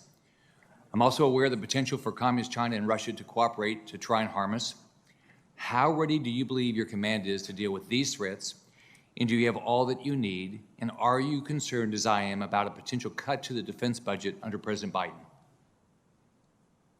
Senator, we're concerned about all those threats. I certainly agree with every one of the categories that you pointed out. And as a traditional commander, I will tell you that I have a force that's getting faster every day and is better postured every day, but I'm never satisfied with our speed and posture. So in that light, our current resourcing is adequate to continue the campaign momentum, to improve our indications and warnings, our command and control, and our readiness. With the reduction in those resources from a monetary perspective, there would be a corresponding degradation in our capabilities in those areas. But as we speak, it is adequate. And my suspicion going forward is we will have adequate resources to effectively win in competition if called upon to do so. But we must continue to improve our competitive advantage in all the areas that you point out and I pointed out from an INW and C2 perspective. So if you saw a cut in the defense budget, what could you cut? If you had to cut things, what would you reduce? I would have to take an incremental reduction in ISR that supports INW and an incremental reduction in C2 that supports our ability to respond. And I would make sure that we're adequately resourced in the mission command / readiness area. How long would you be able to do that, and then before you have to say to yourself, you have to say to us that you're not ready? It just depends upon the magnitude of reduction, and I don't have the specifics on what the budget looks like, but based off the evidence I have today, I think from an adequacy standpoint, we're in good shape for the near term, between now and the next 5 years. Thank you. General Walters, it's clear that Turkey under President Erdogan is not our ally and not a helpful member of NATO. I met with Erdogan during the Trump administration along with some of my Republican colleagues to question him about Turkey's ongoing relationship with Russia. I also introduced legislation calling for sanctions against Turkey for purchasing the S-400 air and missile defense system from the Russian Federation and questioned their membership in NATO. It seems like only Erdogan's gotten worse. So what are your thoughts about the value of our relationship? Is there any value today in our relationship with Turkey, and where do you see it going? There is, Senator, and I must tell you, they remain a vital NATO partner. And I will tell you, from a military perspective, Turkey being the second largest military in NATO, they do assist greatly in the area of deterrence and competition. One of the reasons we have such trust mill to mill is the fact that the 2,300 U.S. military members that live and work each day on Turkish soil are appointed and given tremendous force protection consideration on behalf of the Turkish military. And that trust from a mill-to-mill perspective remains very, very high. But as you said, they are no longer part of the F-35 program with the United States. We understand the decisions that they made with respect to the S-400. We understand that sanctions are working. We will continue to work with our military counterparts, but as we move forward, mill to mill, they remain a very vital NATO military partner. Did you ever understand why they did the S-400? I mean, does it make any sense to you? Senator, it doesn't, unless it was for the purpose of an easy way out with respect to money. Thank you. I yield back. Thank you, Senator Scott. Senator Peters, please. Thank you, Mr. Chairman, and thank you to both of you for your service to our country. General Walters, I'd like to begin with Nagorno-Karabakh and what's happened there. In your opening statement, you alluded to the conflict only in the context of Russia's role in brokering a ceasefire agreement in November. But I'd appreciate your thoughts as the Supreme Allied Commander in Europe on some of the broader implications for regional stability. Foremost on my mind is the fact that Azerbaijan is still reportedly holding an estimated 200 Armenian prisoners of war and civilian captives. Now, I understand that's a diplomatic endeavor outside of your area, but as someone who is in charge of watching that area very closely, I would like your view on this unresolved issue. Nagorno-Karabakh has remained a frozen conflict. Obviously, the activities over the course of the last 90 days were concerning to all. One of the things that I will mention, Senator, that I was proud to report on was the active involvement of many NATO nations on the periphery to assist in calling for reconciliation and calming of tensions. And when it was all said and done, I think most of us believe that this was curtailed sooner rather than later as a result of the interest of nations in the region to be part of the solution in rectifying the situation. That there still is an unfortunate set of circumstances that remain with result to the territorial disputes. That there is goodness in the fact that observation posts have been created jointly by nations in the region, and our ability to see the environment is greater than it was in the past. And we still have a lot of work in front of us to make sure that from an observation perspective, nations agree to the contracts they signed up to so that we can achieve more productive campaign momentum with respect to achieving peace in NK. Thank you. From a military perspective, Azerbaijan's drone fleet certainly highlighted the vulnerabilities of sophisticated weapon systems, tanks, radar, surface-to-air missiles that did not have specific drone defenses. Has that affected how you prioritize counter-UAS capabilities in your area of responsibility, and what more do we need to do? I would tell you, Senator, I wasn't surprised with any of the actions that took place in the vicinity of Nagorno-Karabakh with respect to small UAS. And as you know, based off of many of your good efforts in the past, we've got a dedicated DOD lead with respect to countering small UAS. And I think the campaign momentum with respect to comprehensive missile defense is improving so that we can counter that kind of capability against us. So we're traversing in a productive direction with respect to countering small UASs. Well, I had an opportunity to see some of that just recently down at Yuma Proving Ground, where I know you're testing those defenses and opening up a process from the Department of Army at large, but clearly you're weighing in heavily in the need for that type of technology to be developed, and I appreciate that. General Lyons, your opening statement reported a partnership with Cyber Command to implement zero trust on your network environment. But Transcom relies heavily on commercial shipping. In fact, if I look at the numbers, 95% for steady state sea lift operations, 90% for ground steady state and contingency operations, and 90% for air passenger. So my question to you is, how do you ensure that your network environments for your commercial partners are secure? Yeah, Senator, it's a great question. We spend a lot of time both on the DODN and off the DODN, non-DODN activities that we're relying upon to understand the full spectrum and potential vulnerabilities on the mobility enterprise.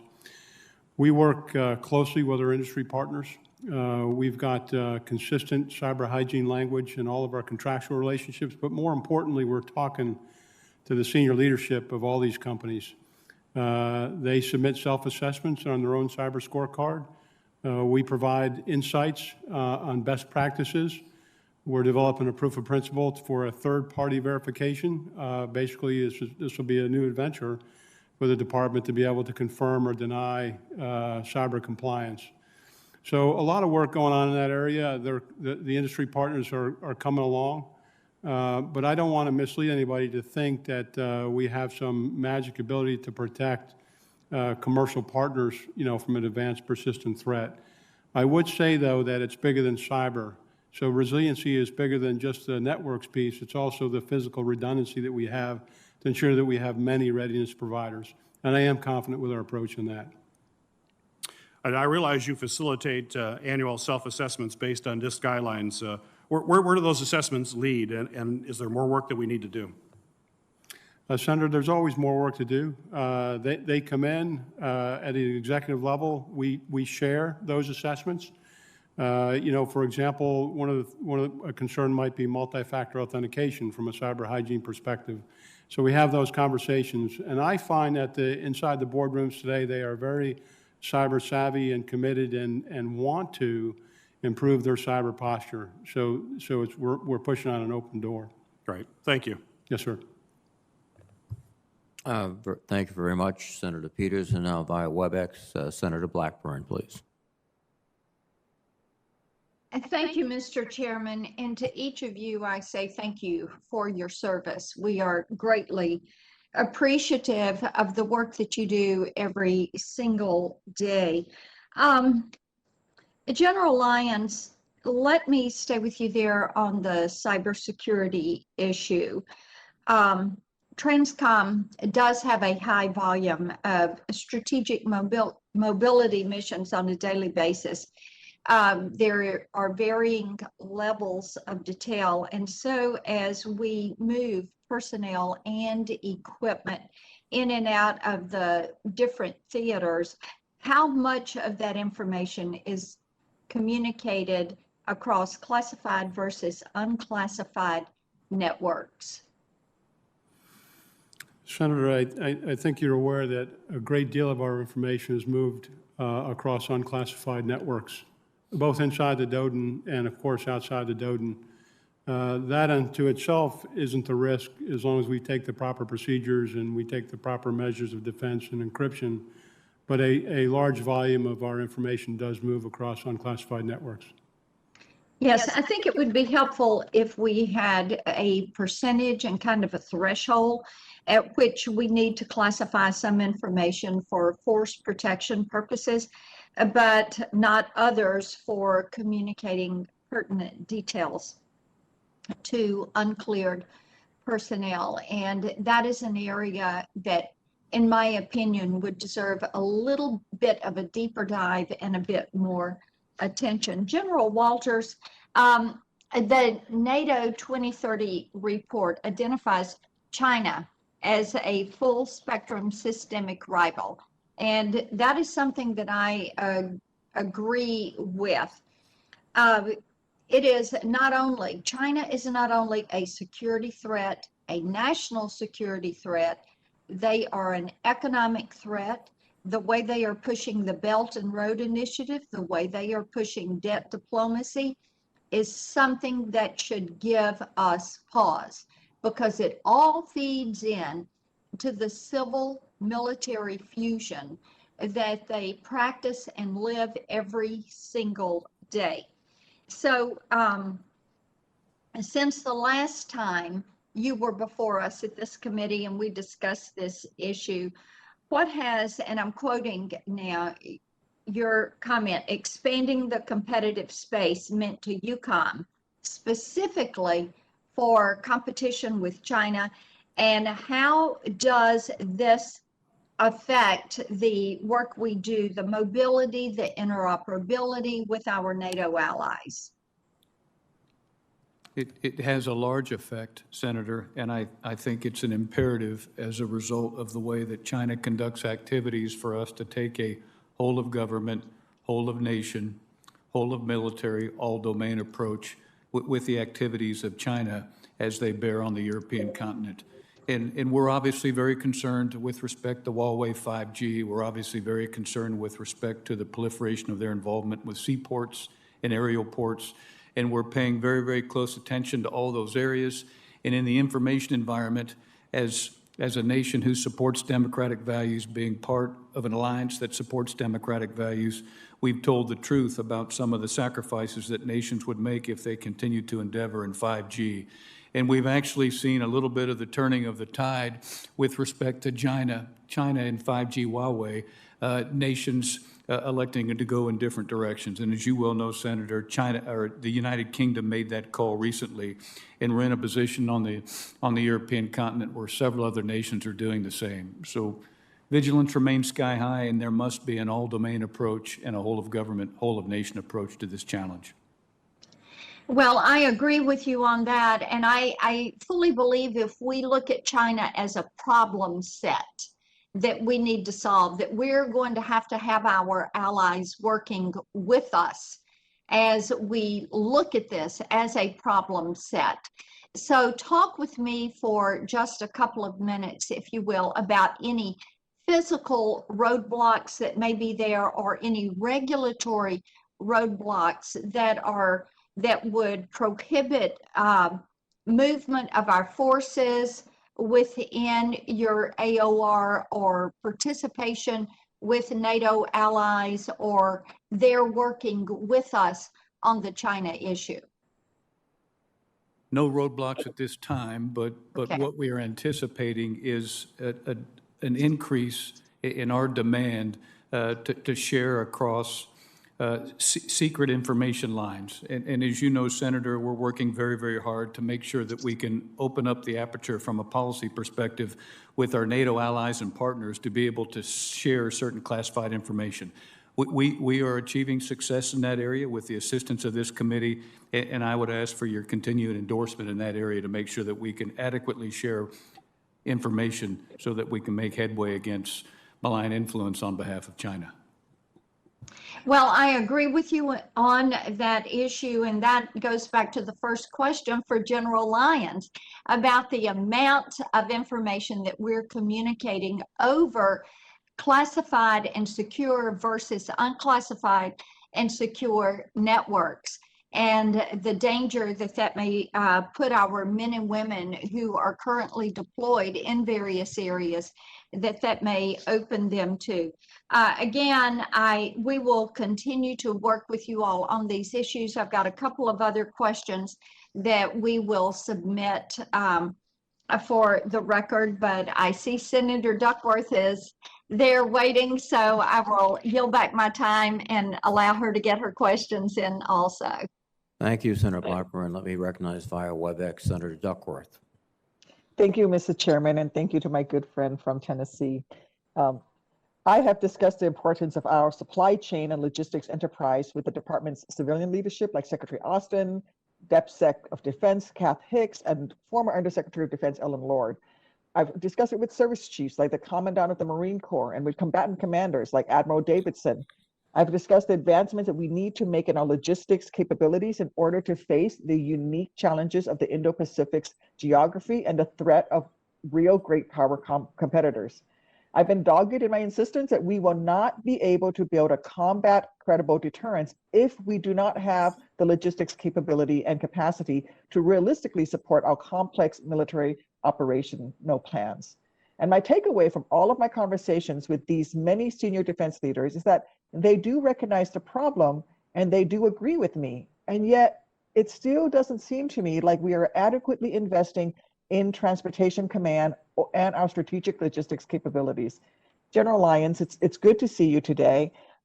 In this setting, as much as you can in this unclassified setting, what are your biggest capability and capacity challenges, shortfalls, and how can Congress best resource Transportation Command to provide the power projection and sustainment necessary for our operational plans?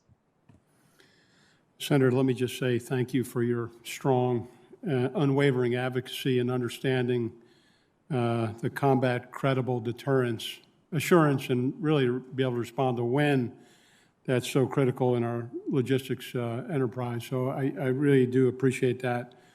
I know you're aware of several ongoing initiatives that we're getting support from the Hill on, to include CLIF recapitalization that we talked about. We've alluded to some work inside the department on the joint concept for contested logistics. I think this begins a very important journey for us across the joint force and as a department to fully integrate the logistics and sustainment warfighting function amongst all warfighting functions that will be critical as we move forward and evolve to support both the changing character of warfare and adjust the character of logistics to support the changing character of warfare. So a lot going on there to include some of the discussions you just heard on cyber.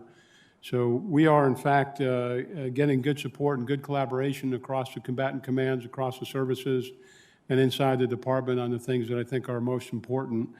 And we'll continue to push on these kinds of issues, whether they be mobility or liquid energy, to ensure that we can continue to project and sustain the force well into the future. Thank you.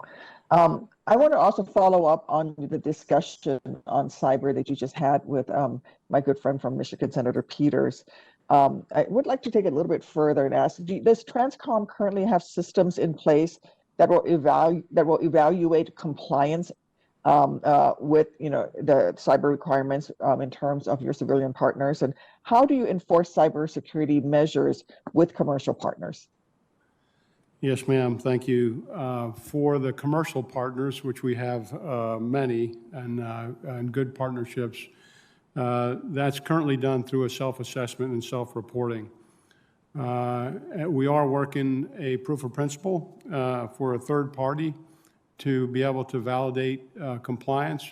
That's a relatively new initiative. We've got to work through the feasibility of that, but we are working in that regard. I would say, though, today we have a very transparent and good level of coordination with our industry partners. And as I mentioned, I think we're pushing on an open door when it comes to cyber risk and cyber coaching. So we are getting good cooperation. And at the end of the day, we ensure we don't have any single points of failure inside of our industry networks. Thank you, General. And by the way, I just want to congratulate you on your remarkable career. And I happen to think that leaving from the Transcom is a capstone. It's my personal interest, my personal what I consider critical to our force. And I just want to thank you for how well you have done there and how well you've moved our capacity, both capacity and capability, forward when it comes to logistics for for our national security. And I just, can't thank you enough for your dedication. And I hope you have a wonderful early part of your retirement where you said you're going to go underground and hide for a little while. Enjoy that. But then I'm sure we'll see you around again sometime soon. Thank you so much. Thank you, ma'am. Thank you for your very service. Thank you, Senator Duckworth. Now, via WebEx, let me recognize Senator Cotton. Thank you, Mr. Chairman. Thank you, gentlemen, both for appearing in front of us. General Walters, I want to ask a couple more questions about Ukraine.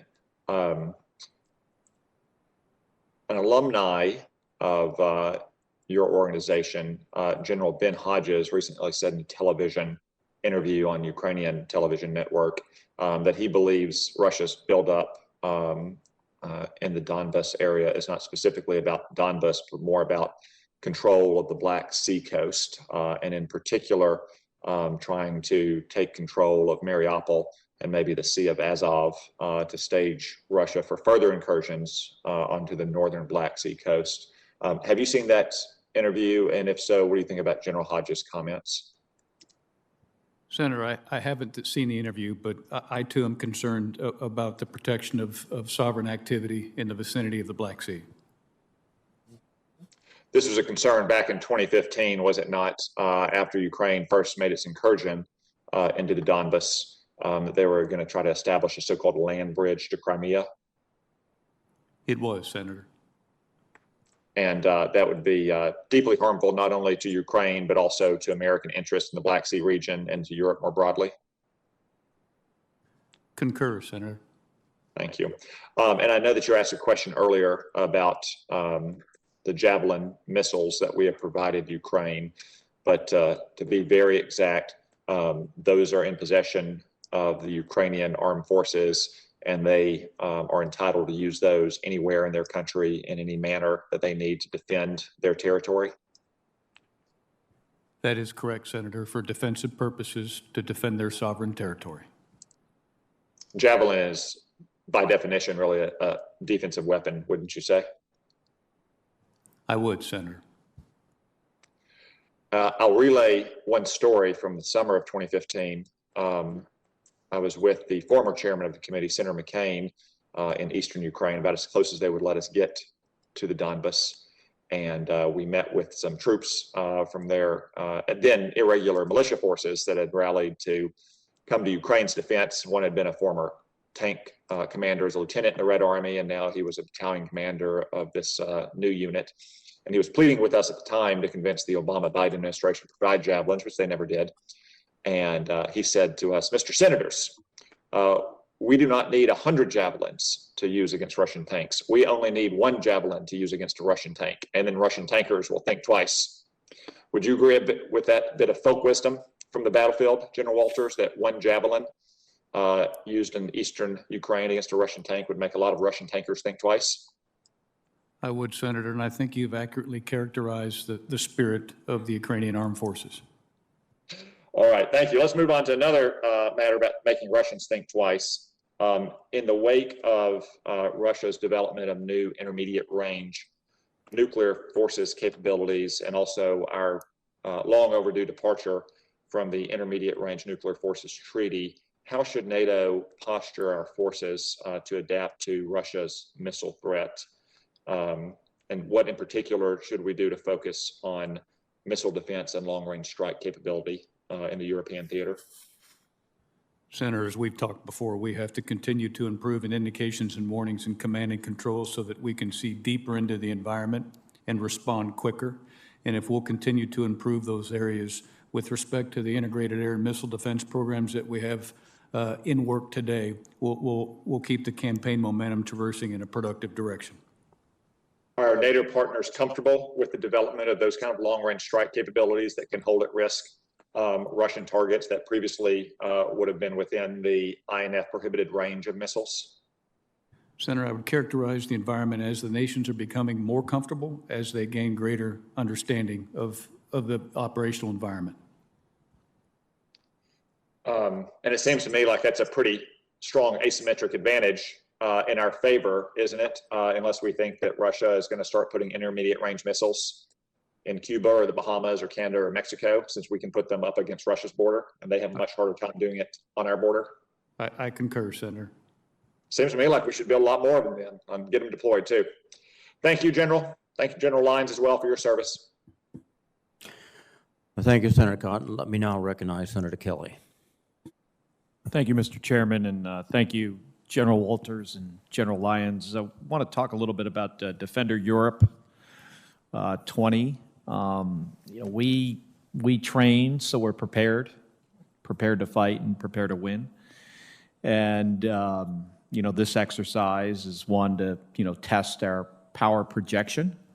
And I want to hear directly from the two of you. What were the top lessons learned from Defender Europe 20? And then how does that translate into changes in the exercise coming up in this year? Senator, the number one lesson learned was the value of Army pre-positioned stockpiles and deployable air-based systems. We've studied this issue for a long time in moving at speed with large formations across the Atlantic and getting to point ultimately to the appropriate foxhole with the ready force member is a challenge. Having those pre-positioned stockpiles in place was very beneficial, more so than we could have possibly imagined, and Defender Europe 20 verified that. General Lyons? Senator, thanks. It's such a critical exercise. We got a lot out of it. I would say a couple things. It demonstrated clearly, in my own view, that we do, as a nation, have the ability to move immediately if required, and as well as follow it with a decisive force. And as I looked at that operation and I looked at what General Walters was trying to do and our ability to get the force to him, I felt very confident in our ability to support his efforts and deliver the decisive force when needed. So the sea lift capability, was that tested? I know that we had more Air Force and Navy resources, I assume some MSC resources involved. Do you feel you have the sea lift capability you need if this was not an exercise, but if we wound up in a real fight? Senator, I think you're aware, we have a lot of work to do on sea lift recapitalization. We've got an aging fleet, a fleet that's got some readiness challenges. And we've got a plan to remedy that over the next decade. But in this particular exercise, with multiple vessels underway, some commercial, some organic, some frankly being integrated in the handoff between 2nd Fleet and 6th Fleet in Europe, it was a great test of our ability to coordinate the transatlantic crossing, and I think very successfully so. But to your point, we have work to do on the broader sea lift capacity, because in a surge environment, we're making quite literally hundreds of turns as opposed to dozens of turns, as in this case. General Walters,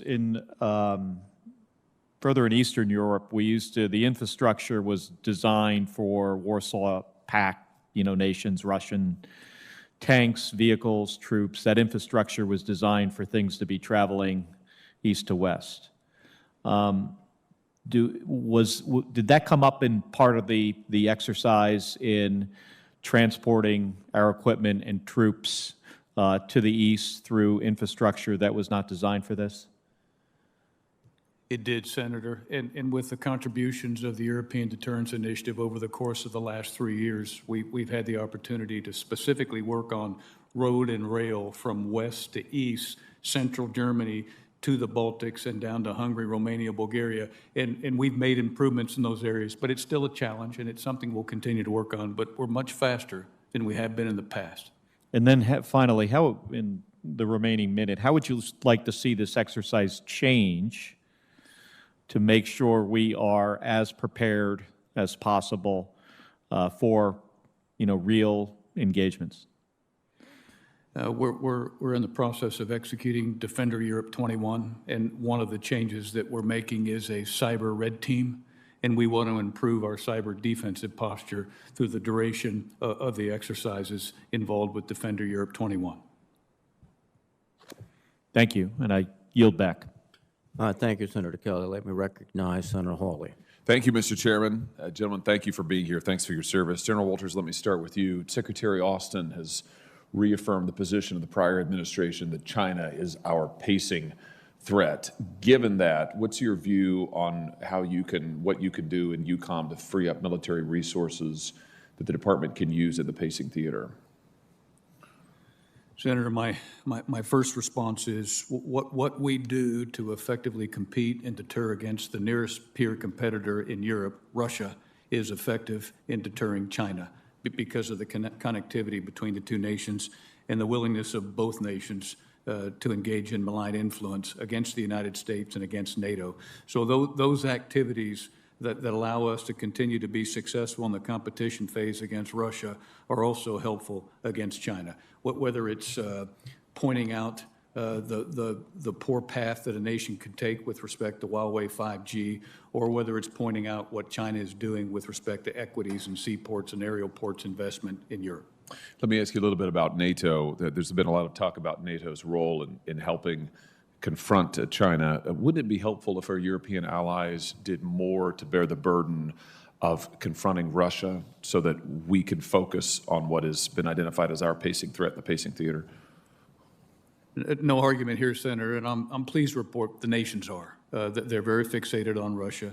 There's no hesitancy on their part, and I say that as a result of producing the first NATO military strategy in over 6 decades, finalizing the concept for deterrence and defense of the Euro-Atlantic area. All of those codify the challenges that we face against a malign Russia, and the nations have been very willing to produce national plans that take into account Russia as a malign influencer in the region. Let me just ask you about our NATO allies' spending. In 2014, I think it was, the NATO members agreed to spend 2% of their GDP, respective GDPs, on defense by 2024. Now, the world has changed a lot since 2014, and particularly with our own assessment of what is now our pacing threat. From a military standpoint, and given the changed security environment, do you think that 2% is still the right target? I do, Senator. I will tell you that from 2016 to 2020, the 10 nations today that meet the 2% minimum, all the nations involved have allowed us the opportunity to get our hands on $130 billion extra dollars, and that makes a big difference with our ability to effectively compete. Has EUCOM done any analysis as to that 2% number, why you think that's still the 2%, that's still the right number? Sir, EUCOM has done analysis, OSD has done analysis, and NATO has conducted analysis, and the feedback we get is the Wales pledge of 2% is still viable with respect to our ability to build a competitive edge against near-peer competition in Europe. Would you be willing to share that analysis, General, in the appropriate setting with this committee? Yes, sir. Thank you very much. Let me just ask you, before I move to General Lyons, about ISR. You mentioned in your opening statement that timely indications and warning would be key for deterring or blunting any Russian attack in the Baltics. Of course, ISR is a very scarce commodity. Our forces in the Pacific also need timely indications and warnings of possible Chinese attacks there, particularly with regard to Taiwan. So my question is, how do we minimize the amount of American ISR that's needed in your AOR so that we can monitor Russian forces effectively, but also continue to bolster our deterrent posture in PACOM? Continue to communicate to our allies and partners the criticality of ISR and what it contributes in indications and warnings and what it affords you the opportunity to do in the competition phase before you get to crisis or before you get to conflict. And in NATO, we're having success with that. Very good. Thank you, General. General Lyons, in my remaining seconds here, let me ask you a logistics question. Admiral Davidson has recently warned that China might attempt a fait accompli with regard to Taiwan much sooner than we might otherwise have previously have anticipated. Just from a logistics standpoint, what do we need to do? What do we need to have in place in the Indo-Pacific in order to blunt such an offensive as quickly as possible, in your view? Well, Senator, I think, Admiral Davidson's done some great work out there. It still has to continue in terms of the posture, not just in the Pacific, but the global posture. So it's so critical that we think of things globally and not just Indo-Pacific. And our global posture that offers us a physical, a temporal, and a psychological advantage to be able to come when we're told to come. And I have a high degree of confidence we can do that. I know that there's still work to be done as we evolve and look at the future character of warfare. But I think we're on the right path to support Admiral Davidson's initiatives. Very good. My time has expired. I'll have another question or two for you for the Great. record. Thank you both, gentlemen, Thanks, for sir. your service. Thank you, Thank Mr. you, Chairman. Senator Hawley. Senator Tuberville, please. Thank you very much, Mr. Chairman. Real quick, I know we're running on time, but thank you for being here, guys, today and your service. Just real quick, Redstone Arsenal, you know, we have quite a bit of things in Redstone and done a great job for the American people. Looks like we got a great chance to have the Space Command. General Lyons, how important is that? How important is us to move up in Space Command? I know we're on the infant ages of that, but what do you think about Space Command? Senator, I think space is clearly a warfighting domain. I think the creation of Space Com as well as Space Force is critically important to the way we're going to operate in the future and the character of warfare as we see it. I really can't comment on the basing issue, whether it's Huntsville or some other location. I will confirm, just being an Army officer and knowing what's at Huntsville, how critical that installation is to Army operations and other operations of the such. Thank you. General Walter? Couldn't agree more. Space is a warfighting domain. It's a pretty large domain compared to all the others, and it's important that we understand how to effectively compete and deter and defend in space. What do you think about laser warfare? I've seen some examples of that in Huntsville and what we're developing. Do you see a future for that? I do, Senator. I think we need to continue down that path. It's not cheap, but the return on investment due to accuracy and lethality is very powerful and very compelling. General Lyons? Senator, I would just say, anything that provides us an opportunity to bring lethal effects on an adversary to compel them to our will and our national security aims has to remain on the table. Yeah, thank you very much. And just a quick comment earlier about some things that were said in there. I was disturbed a little bit about you using the word white supremacists. I'm a football coach, in trade, and I build teams, and that's what you're doing. You're building a team. And we got people in here that's never been on a team. They don't understand. You recruit people and you make something out of them, and you bring them together, and you fight together. You live, you eat, you breathe, and they come from all economic backgrounds, every culture in the world. Some people don't understand that. They don't understand it, and you will eliminate them, as I did when I was coaching. If you had somebody that wasn't a team member, they were gone. You do the same thing in the military. We need to stay out of that. We need to leave it to the generals, which to me are the coaches, the people that do it, that get it done, that know these young men and women. Because listening to our people of the day that we were interviewing about our draft in the future, which, we want to draft women. We think they serve a great purpose, and we're going to need it. This is a dangerous world, and we can't sit back and try to tear our military down from people that really know nothing about it, about building a team. So I want to apologize for that. I mean, that was not a good selection of questions. I don't think for this committee, because we're here to help. We're here to give advice if you want advice, but not give you advice. So you have to take that. And I was disappointed in Secretary Austin. He's an Auburn guy, and first thing we do is we stand down, stay out of it personally and in terms of publicly. I know being a coach, there's a lot of things you didn't bring up publicly. You kept it within because you've got to build, because you divide if you start bringing it up publicly. So we need a killing machine, and we're going to need one, just looking at what's coming. So thanks for your service and your building, and hopefully we can keep people out of what y'all do and do great, because you're the defense of the world, not just the defense of this country. Thank you very much. Thank you, Mr. Chairman. Thanks, sir. Thank you, Senator Tuberville. And thank you, gentlemen, for your testimony. It's the intention now to adjourn the public hearing and quickly move to SVC 217 for a classified session. Let me yield to Senator Inhofe. Well, let me just thank the coach for his comments. Right on. If there are no further comments, then the hearing is adjourned.